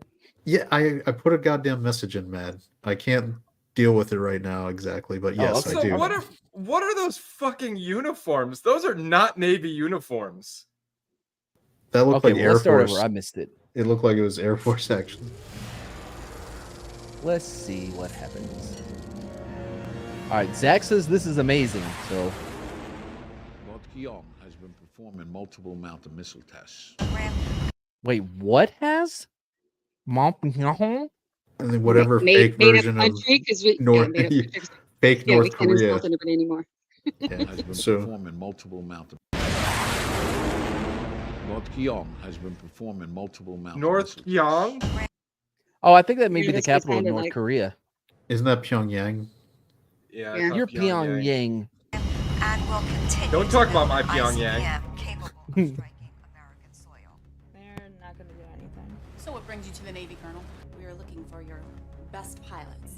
That's that's an Air Force person. Okay, yeah. I missed the what brings you to the Navy colonel part. Oh my god. They're asking me to volunteer 6 women who are aerial stunt performers, not. First of all, this bitch did not pass the PT test. Go on. Oh god, no. She didn't pass Okay. weigh-ins. Can we talk fuck about is the this? hair colors, the platinum blonde one over there? And We can't talk about anything until we get over these eyebrows here. I don't know. That girl on the left. That's what I'm talking about. Oh man. And I'm pretty sure the one in the middle is Pedro from Napoleon Dynamite. My heart. Why is all of your why wildest are the dreams can come guys true, in the man. back? Is this like a segregated briefing room? They're set up by height, honey. Oh, so the So shortest chick's people gotta are be in the back? front. Exactly. This is fucking ridiculous.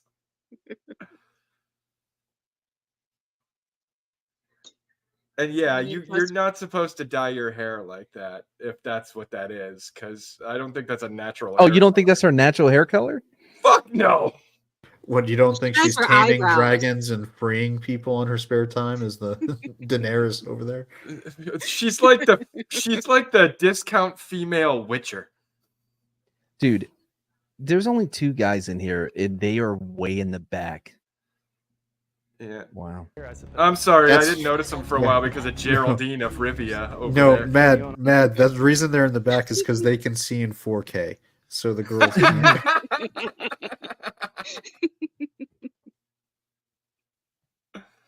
Why you're here, I suppose. My girls and I don't do combat. See all that?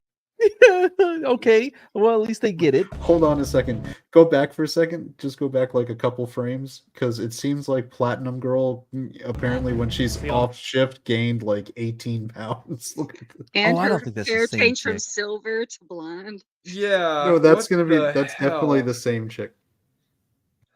Oh boy. By the way, I cannot stand it when the movies will have their dog tags out. Oh, sorry, I forgot to tuck these in. Dude, nobody even even wears notice. their dog tags. No. Like those Did things it- went did- into my except for rack and they inspections. were in the rack for the entirety of our deployment. Like they Well, never okay, it was a little different for me. We definitely wore ours. Well, I mean, here's the flip, right? It was a little different for me. I was an electronics technician. I'm not supposed to be wearing dangly metal objects while working on high voltage electricity. Oh, you didn't take a Sharpie to your boot to put in A positive? No. O positive. Oh, nice. That. Unfortunately, you don't have that choice if you're here. Welcome to Ackler. What are we doing here with Charlie's Angels, man? You might be a pilot. Is he supposed to be Goose? Oh my He God, looks is there- like Goose, hold on, doesn't their, he? their jacket says Wing Girls. Oh, look at that. Isn't that smart? No. Well, remember, they're stunt pilots. For There's Is something. that supposed to be not- Pete? Wait, is the one on the left a girl or a guy? No, that's supposed to be Pete. Maverick. That is not fucking Maverick. Shut up. Yes, Never and speak that's again. Goose. I mean, he's got the height differential, right? Uh-huh. By the way, the regulation haircuts in this room are amazing. Yeah, none of them are regulation. You might be a pilot, but it don't mean you can fly. That's exactly what it fucking means. Maybe she's talking about like a sex thing. I don't know. Or maybe you can't fly well. What the fuck? Being a pilot doesn't mean you can fly, bitch.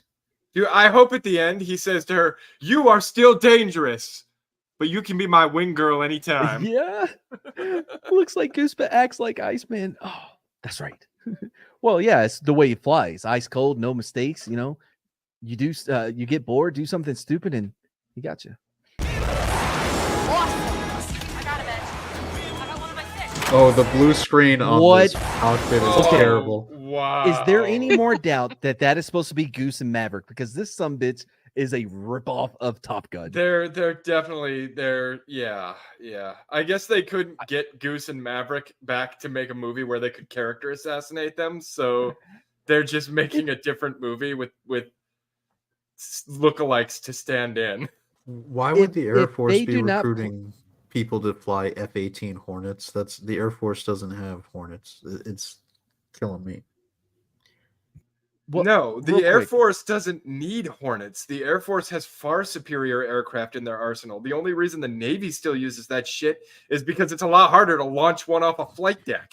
I mean, the Super Hornet's a pretty good plane, but I Yeah, mean, the it's Super not- Hornet is amazing. No, but it's The no Mega Raptor. Hornet puts The- puts it down. The Mega the- Hornet puts it The down. F-22 is the best fighter. Well, just wait until Oh, the Hornet. 2027 when we bring out the Ultra Hornet.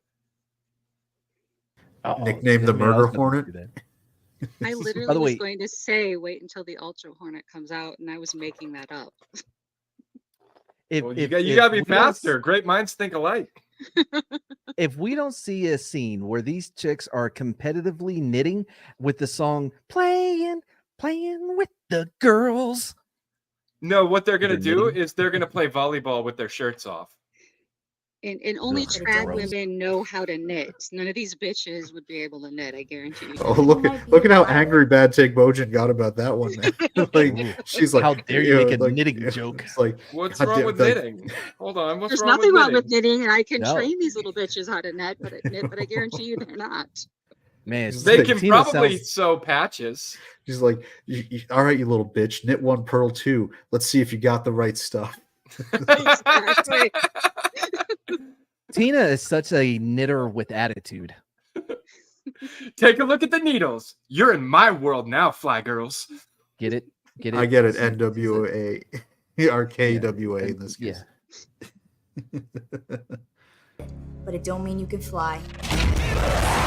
Awesome! I got a bitch. I got one of my six. Oh no, the enemy planes are in 4K. What are we gonna do? Hold on. Can we down like? There's one of such these high gir- fidelity, I can't see them. No, this is what's going to happen. The girl pilots are going to be downed in enemy airspace and fly an F-14 Tomcat, and they'll be like, "Thank God, the controls are in standard definition. I can fly one of these." I want to see a crossover with all these shitty movies where like Owen Wilson is down behind enemy lines and he sees one of them get shot down and he just goes, "Wow, wow." But by the way, you've noticed that there hasn't been any Asian pilots with their Wing girls. Anyway, by the way, I'm learning something new. I did not. I just figured the F-22 was standard, not automatic shift. So this is those are Hornets. That's an F-18 Super Hornet. Mm-hmm.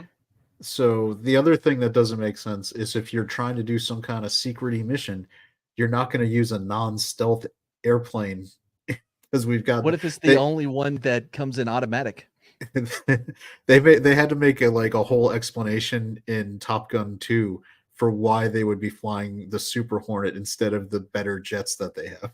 And that explanation still didn't work, mind you. But I suspended my disbelief because it was still it was a good movie and it stroked the nostalgia berries. Did you have questions as soon as they did a Tomahawk missile strike and were able to hit everything? And you're like, okay, if you can do that, why do you need the planes to fly in? I mean, that's always my first question. Like we have long range capabilities with missiles. We don't need to fly aircraft in necessarily. If only we had unmanned aircraft that we could use. I mean, I'm pretty sure we have UAVs we can launch off flight decks now. Too. Yeah, I mean, worst manned case, aircraft are going out. Worst case, you might need to drop like a special forces team in to like paint the target if it was in a specific spot you couldn't see with satellites. You could paint it with a satellite. Yeah. Do they paint it blue like in Maui? No, I see a target and I want it painted red. Yeah, they usually just have a couple of guys, ruck up a LRAS for them to laser it. Yeah, it's probably actually green though, right? It's usually green. I think with the LRAS is red. Still red. It's been a minute. Okay. Yes, it's been a minute. That's the long range advanced scout surveillance system, the LRAS.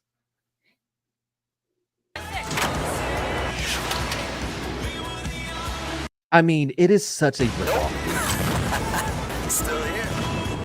Jetster's dead. North Keong is one giant radar field. You broke the hard deck, you don't get credit. When we pilots with exceptional skills. I want some butts. Don't make you a fighter pilot, honey. Girls doing tricks, so people clap. Right. Big deal. I'll be damned if I let any man label me or my team as anything less than Oh, fucking it. Shut up, bitch. That was the most horrible acting ever. Oh my god. I'll be damned if I let any man label me or my team as anything less than equal. Mr. President, We need to attack ASAP. my squadron is not a combat squadron. There is a long Wait, then what? Wait, what kind of squadron are you? The Blue Angels, they're a stunt show. They're trick squad. Yeah. Yeah, they're morale and welfare. Come on now. Oh, spinning is a good trick.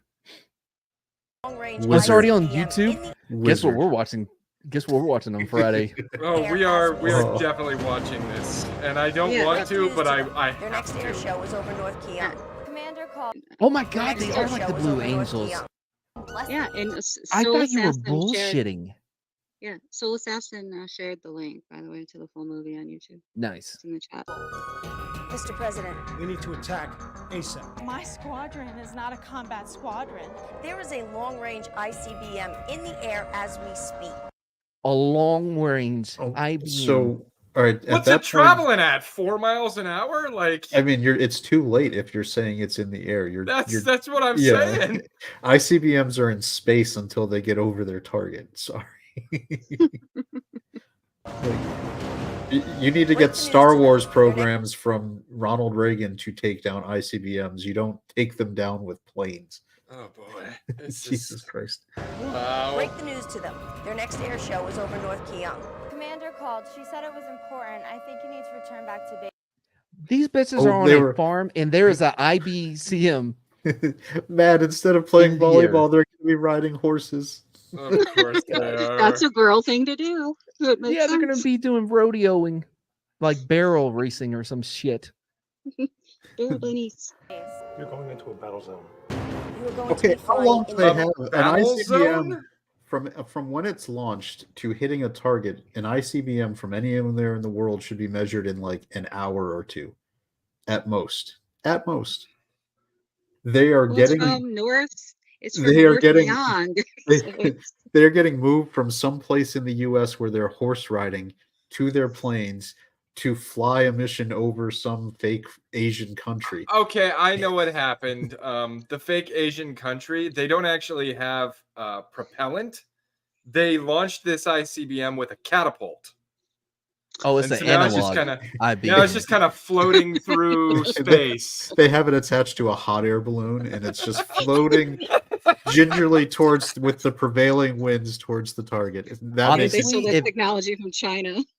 If that's what's happening, when you see the White House under the camera, Oh, you push God. the button, and the air balloon will release the payload. Confucius say, missile more accurate when slow. Missile more accurate when take its time. Well, I guess by the way, if this movie, if it ends up with this missile being delivered by blimp, it would redeem everything about it. It would be then it would make hilarious. sense. Most dangerous skies in the world. You're going into a battle zone. I think you need to return back to base. You're going into a battle zone. You are going to be flying in the most dangerous skies. I got it. Sorry. Okay, this is her squad. Her squad sucks. I told you, Daenerys Targaryen over there was eating at the buffet. Look, she got a little bigger again. I know people are going to complain about like, oh yeah, like how realistic would it be for an entire squadron to be all females with not one male? Well, in my experience, when leadership wants to rid themselves of a problem and there's multiple problems, they put all the problems together. So if anything happens, they get taken out. Don't let out the secret. Oh, Vertical Horizons has a good point. Black people don't join the military. Well, hold on. But we don't know. As far as Hollywood's concerned. Wait, this may be a night mission. We don't know. Oh, you think there's two other people in that squadron, and we just can't even see them, right? No, what I meant was like there was a. No, I was saying that they're flying over water, so. Wow, that's a greater level of casual racism than I'm used to from Bad Take Motion. Good for you.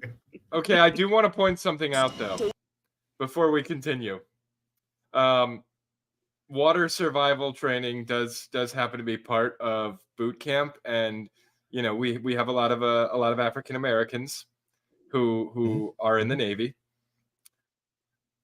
It's okay. It's a stereotype, but it kind of holds up.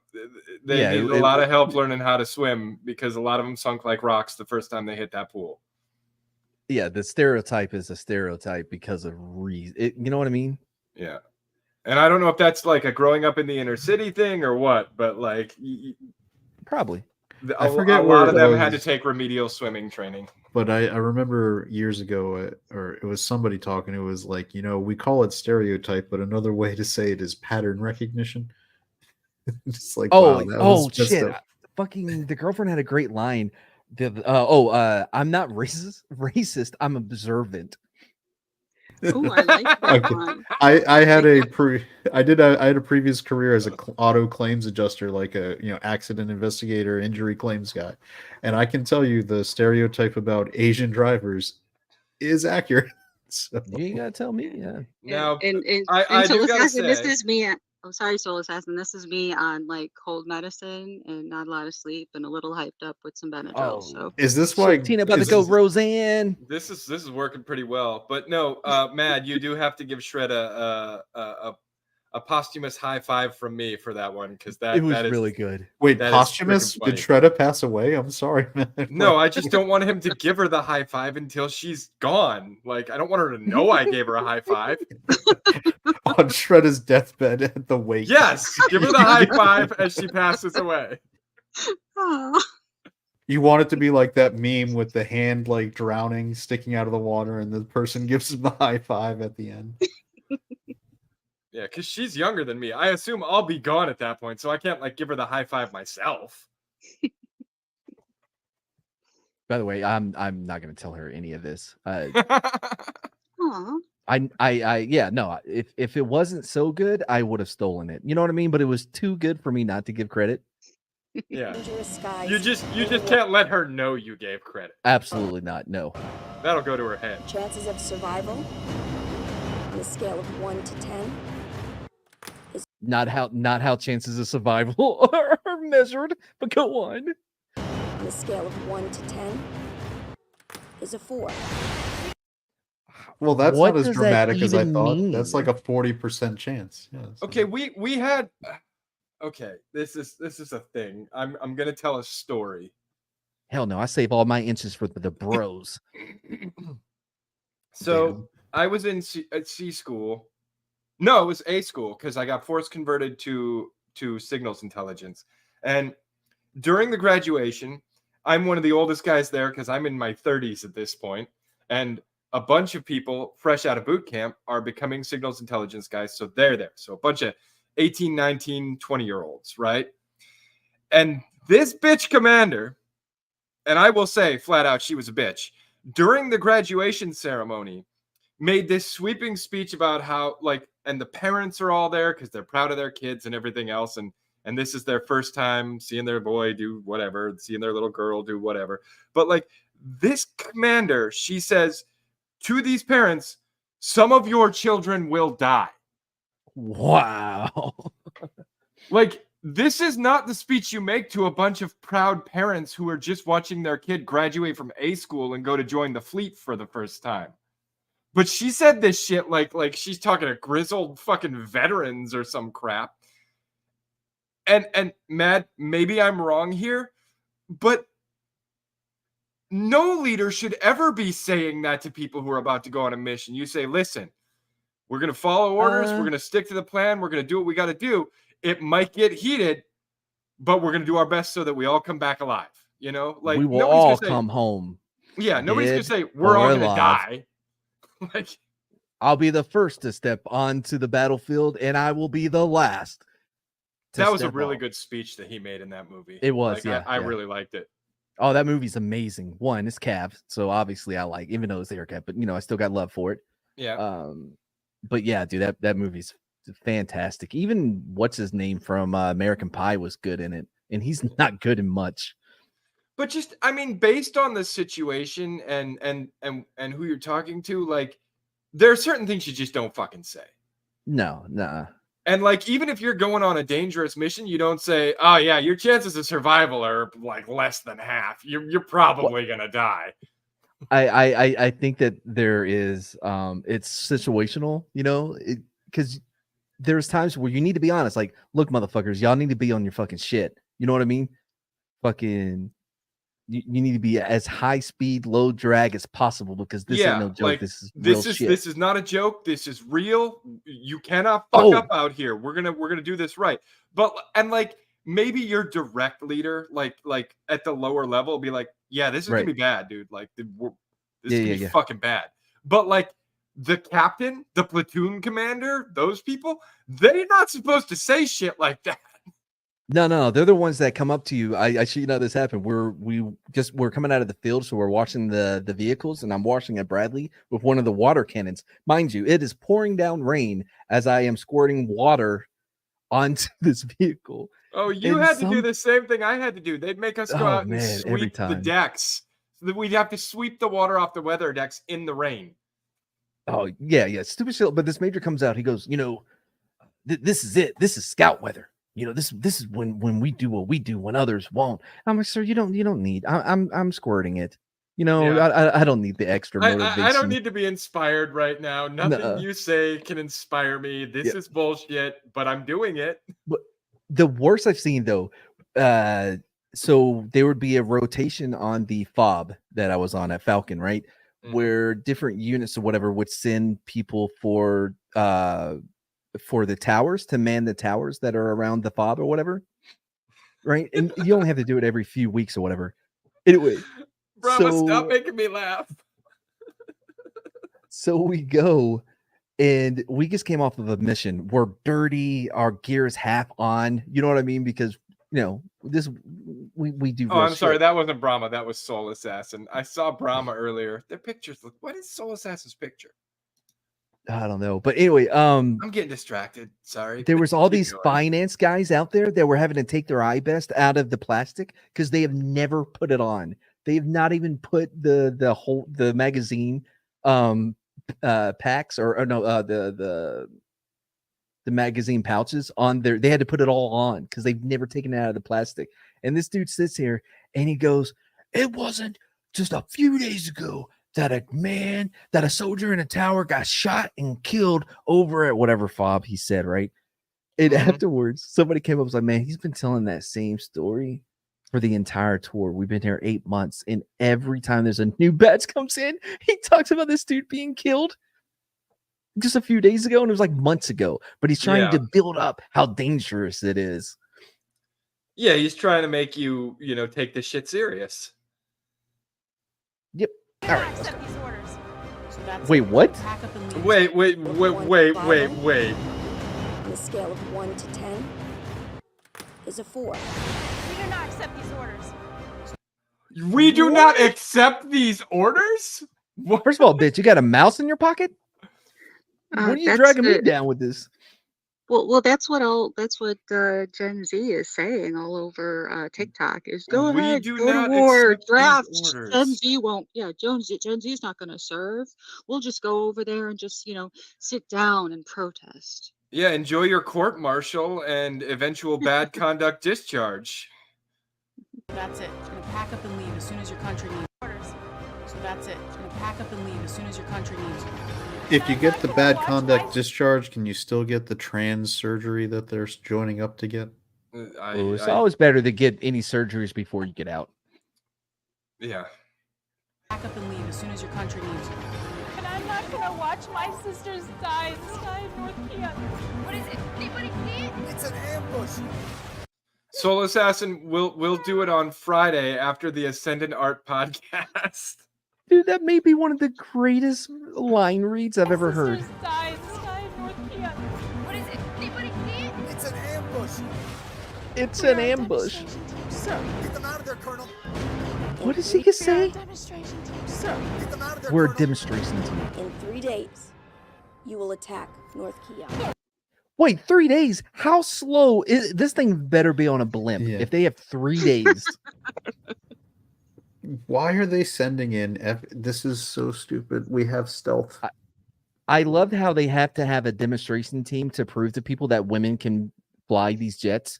No, guys, they really can. Look, we have a demonstration team. Well, was it a demonstration team? What was it? Was it last week where that plane overshot the runway in Hawaii? Dude, here's the dumbest part of this whole that thing. plane was designed to find submarines, and it went in the water and went after those submarines. It had the all woman crew, and they had the promo picture the Navy or Air Force had released of it. But here's the dumbest part, right?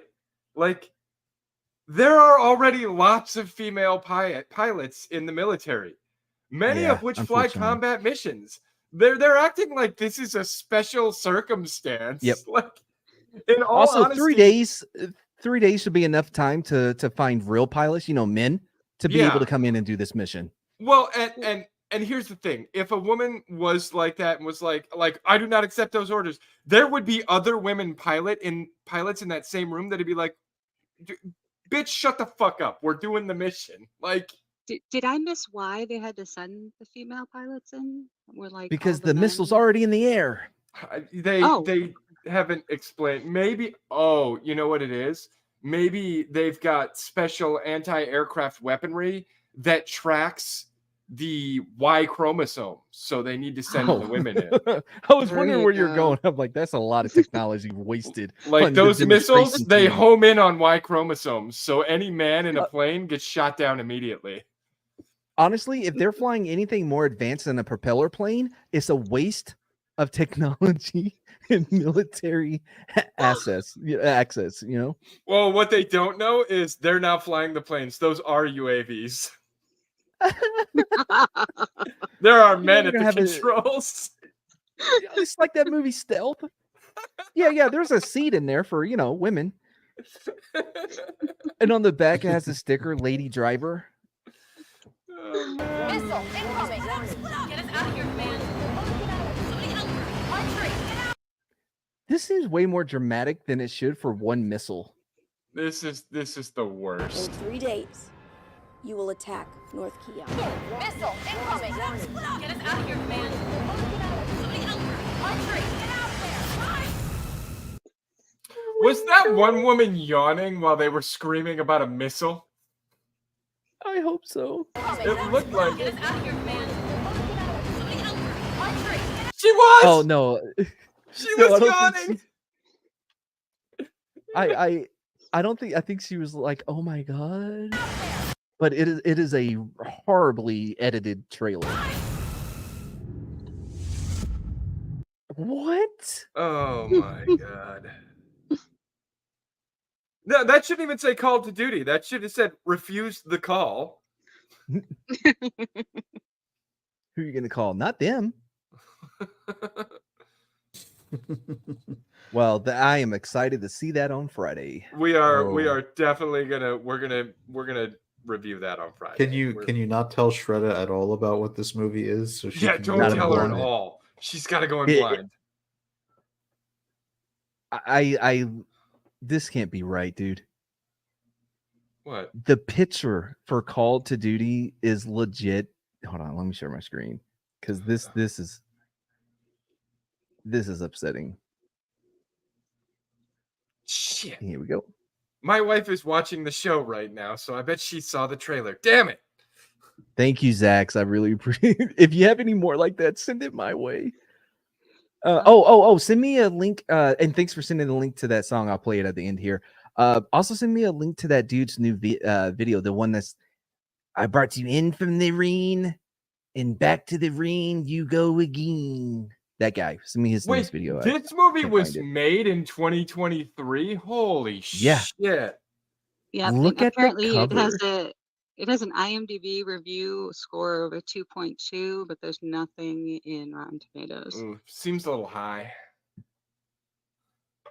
Yeah, there's only one review. It's a critic review, and it says, thanks to a capable bunch of performers, good direction, and one of the best soundtracks of the year, the film is a solid watch.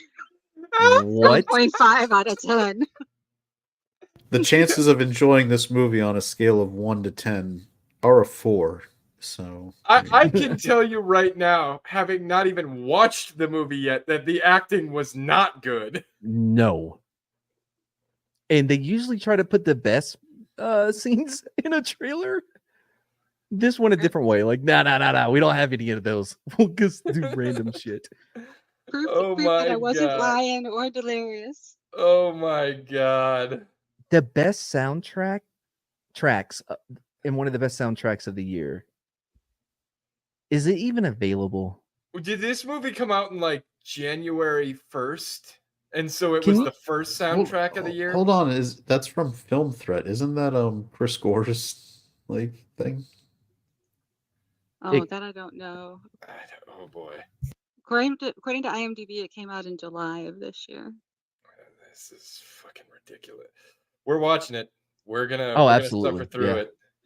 Oh, and the chick that's telling them like how what the success of their mission and everything, she's only a council member. It's not like she's, Secretary of Defense or anything like that. What the hell is a council member? I don't know. That sounds like an unpaid intern. Oh, is this movie set after the socialists overthrow the U.S. government and install like some sort of council of truth or some shit? That it kind of makes sense because everybody has to contribute. So yes, these women may be in a demonstration squad, but everybody has to contribute. Oh, makes sense. One guy said it has worse acting than 80s porn. Well, I don't trust anyone who's watching porn for the acting, so we can dismiss. Okay, well, first off, okay, the acting doesn't need to be good, but the story is very important in a porn. Like I wanna connect with the people and know like there's a good motivation for what they're trying to do. Yeah, like let's see the moments leading up to her getting stuck in the dryer. Yeah, like if that man's member hasn't gone on a proper hero's journey, then I don't care where it ends up. I mean, because it could turn out that your stepsister got her hand stuck in the garbage disposal on purpose. She usually does. The best part is under IMDb for more movies like this, it has Art of the Dead with Tara Reid and Richard Greco. Oh boy. You had me at Tara Reid. Yeah, well. And Scam Squad. Oh boy. Art of the Dead. Hold on a second. Matt's just adding to his list of views now. Is Small Time Republic, is that real news or is that just like something he's putting in chat? That's what? Henry Kissinger. What about him? He put R.I.P. Yeah. Who's Henry Kissinger? Why do I know that name? He was the Secretary of State for Nixon, did the triangulation policy. Yep, it was announced 9 minutes ago. Oh. Yeah. Breaking news. He is 100. What did he die from? Who found him in the closet? He wasn't a Carradine. Yeah, he was 100 years old. He died from old age. I mean, that's a life well lived, if anything. 100 years. I mean, that's true. He did send a lot of people to fight in wars and die. He lived really well. I mean, well, don't most people like that live pretty well off the backs of all the people that they make do shit? It is quite fitting that a man that sent, however many people to die in wars, and they're mostly 19, 20-year-olds, that he lived to 100. God has a plan. Yeah. He's like, Henry Kissinger's like, I need to cling to life because death is not going to be good for me. I'm not going anywhere good after this. Yeah, there's a lot of people that are going to want to have words with me in the next life. Kind of avoiding them. All right, can you share this? Let's give this a shot. Sure.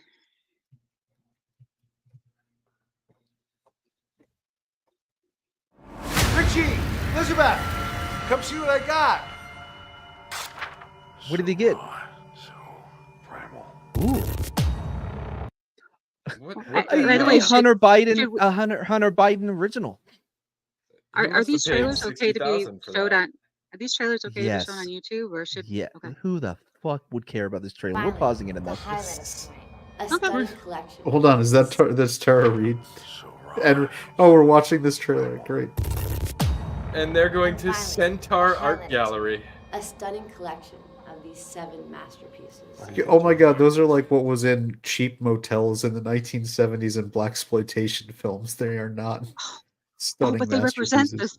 the 7 deadly sins. That looks like something. Was it the ladies' man would have had up in his sketch? Like, look at this. It's a wait. Time out. They're selling these priceless works of art, and I see a lot of young white women who can't afford any of this art, and it doesn't look like a whole lot of them have their appropriate arm candy that would actually buy it for them.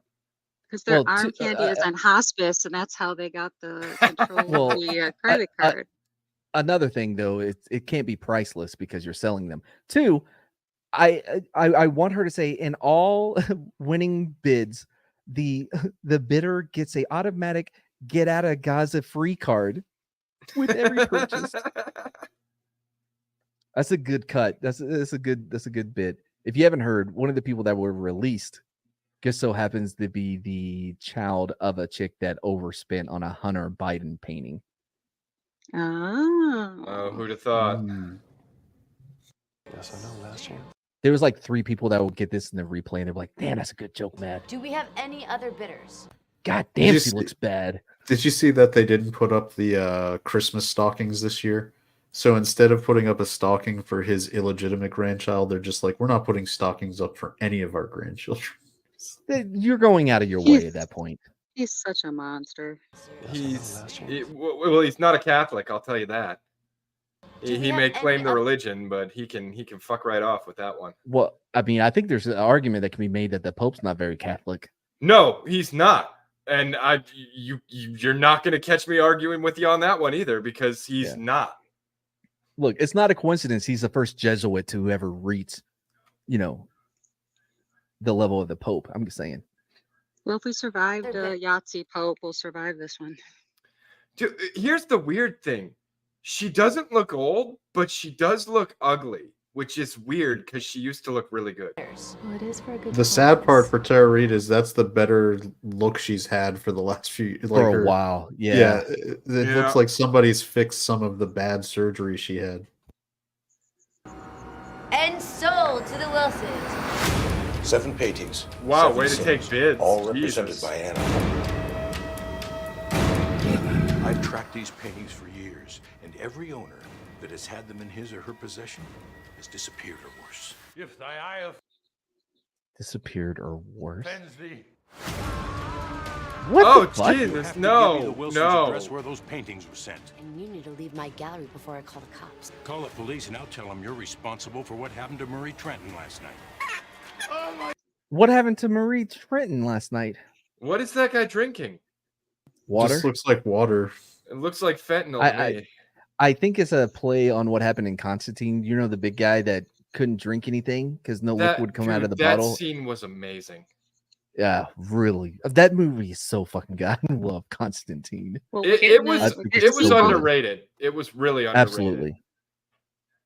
Peter, And yeah, was that it scene where he was drinking all the alcohol, breaking the bottles off, trying to drink Yeah. the alcohol, and like dying, like that scene still gives me chills.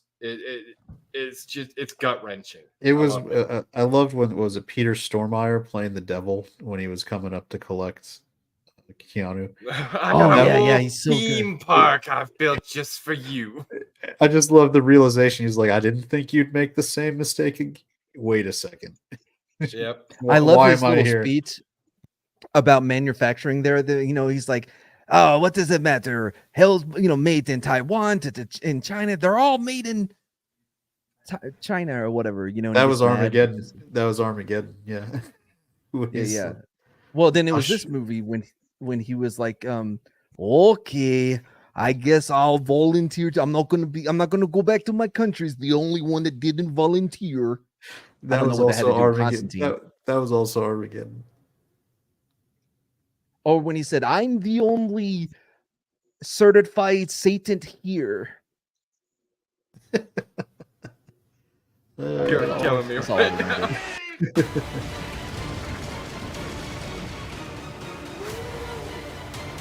You know what this reminds me of? It reminds me that we never released it because I never got to editing it. Was the Immigrant Jesus modern day telling? But yeah, Dude, I still wanted you to edit that one. That one was amazing. That was the best part. Was like your friend was in an accident. No, I'm good. I'm watching the game. Yeah, I'm your not friend's playing. dead. Yeah. That's fine. I still got a couple days.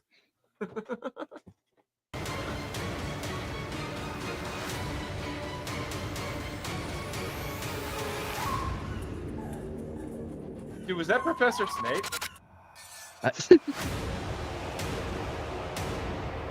Oh my God, they're trying to do the 7. I said that at the beginning of the trailer. Now that's what I call a masterpiece. Well, next time get Mr. Bojan to come over and say it so I can hear it. Dude, add it to your Yes, list.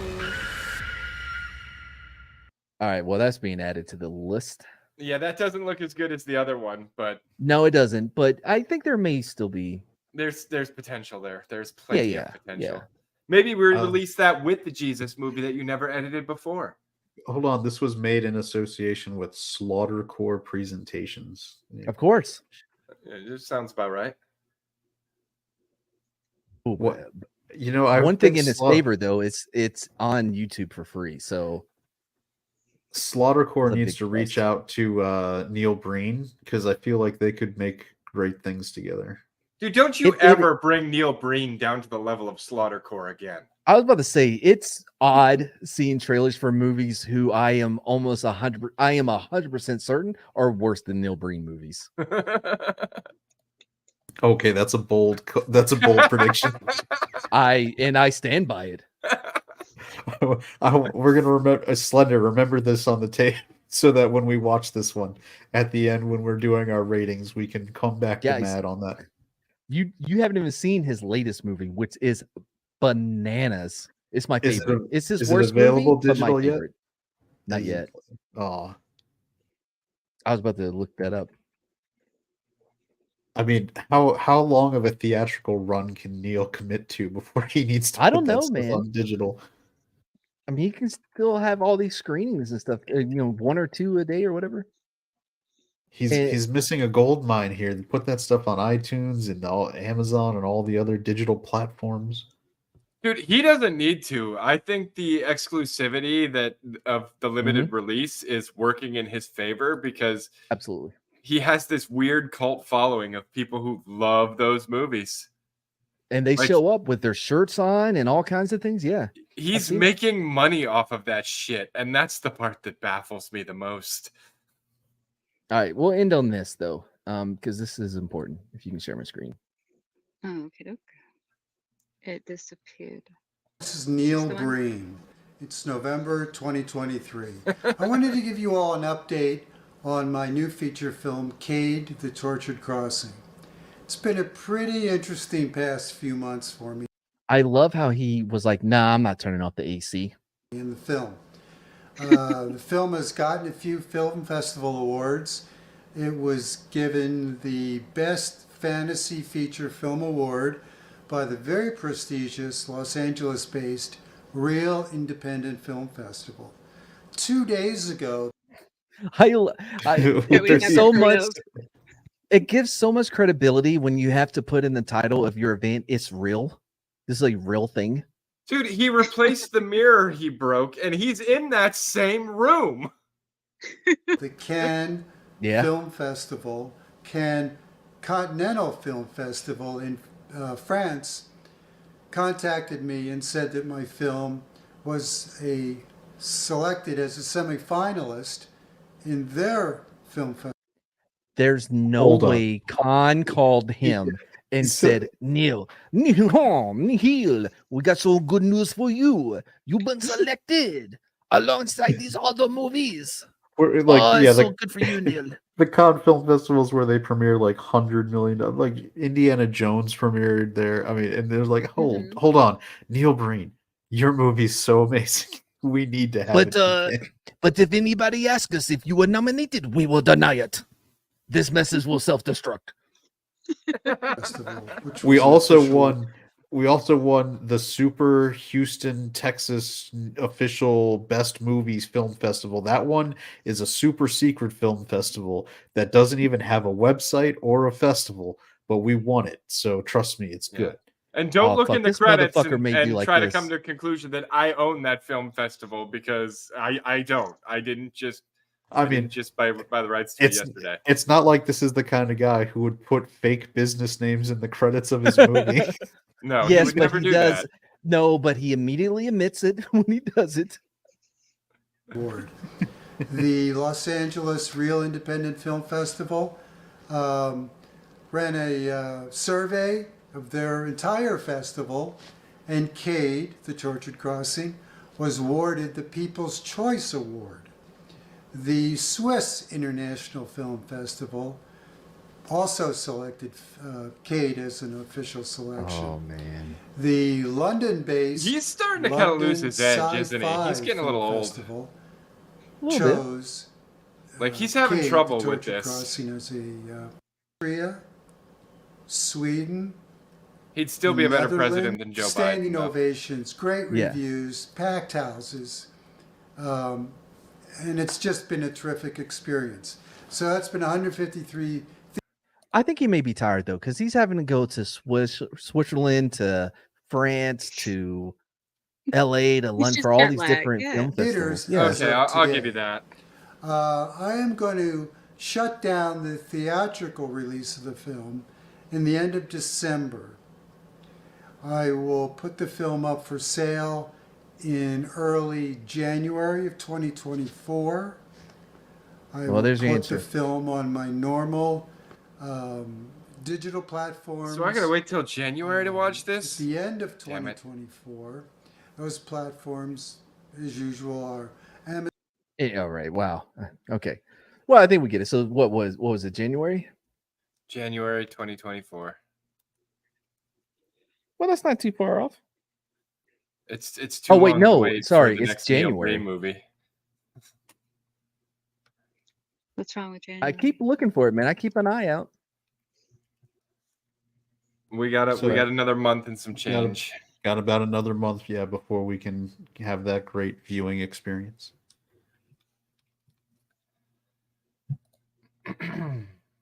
Anyway, so Tina, you ready to wrap it up? I absolutely am. Do you guys want to promote Ascended Art, and then we'll call it? I don't have any senators to promote. No, they're council members now. That's who's dispatching the fighter pilots.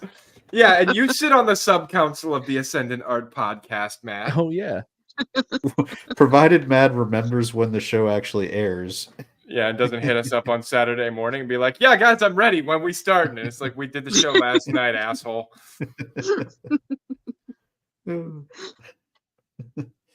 Yeah, so our show does air on Fridays at 9 p.m. Eastern. Mad shows up when he is available. Mm-hmm. And Brahma shows up often. Yeah, Brahma shows up. Tina's in chat. She's not allowed because that's a near ambient time, and Mr. Bojan doesn't want her anywhere near, I guess, the YouTubes when that's kicking in. I still think it'd be hilarious, and I'm going to try and get her to come on the show at some point. I mean, we could promote it. Our 100th episode is going to be December 29th. And I'm trying to get a good lineup together for that. And somebody go subscribe, because I checked before the show started, and we're at 199. I want to break 200. The 199. Awesome. Yeah. Awesome. Alrighty. Well, thanks everybody for joining. Thanks for everybody who's been in the chat. Super interactive chat today. Sorry, I'm trying to pretend that I can, do anything on this cold medicine, so I apologize. But thank you, Zombie Box Reviews and Soul Assassin, for chatting us up. Vertical Horizons, Zax, if we didn't get to say hi to you earlier, and a bunch and other folks on Rumble. Thank you also for joining. Please hit the thumbs up button, and if you haven't, please subscribe, follow, whatever the heck it's called over there, and we can call it a night. Let's see. Oh, we will use Mad's favorite video to end the show. Oh, wait. Yeah. Sorry, I have one. I almost forgot. Sorry. Okay, yeah, just give me 1 second. Anyway, yeah, so what do I have coming up, you ask? Well, I'll have a new whatchamacallit out. A new What the Flick very soon. Maybe within the next day or two. Who knows? We watched a great movie. It was called Twin Dragon. God dang it. We still got to watch the rest of those movies too. It's part of a series. Oh yeah, that's right. Anyway, yeah, so I will be releasing that very soon because I'm probably going to work on it here in a little bit. And started rewatching. I think we got 2 hours into it. The Mission Impossible movie. And my God, is it worse than I remember? It is a banana fucking movie. And anyway, so yeah, the newest one. You're gonna upset little Chad. All right, here we go. It will end on this. Respect to the trans community. Sing along if you know the words. I don't. My friends. Transphobes gonna catch these heads. Trans people are my friends. My friends. So respect them for we're going in. Trans people are my friends. Transphobes gonna catch these heads. Trans people are my friends. So respect them for we're going in. Transphobes, show your fucking mouth. I'll knock you out. I'll knock you out. Transphobes, show your fucking mouth. I'll knock you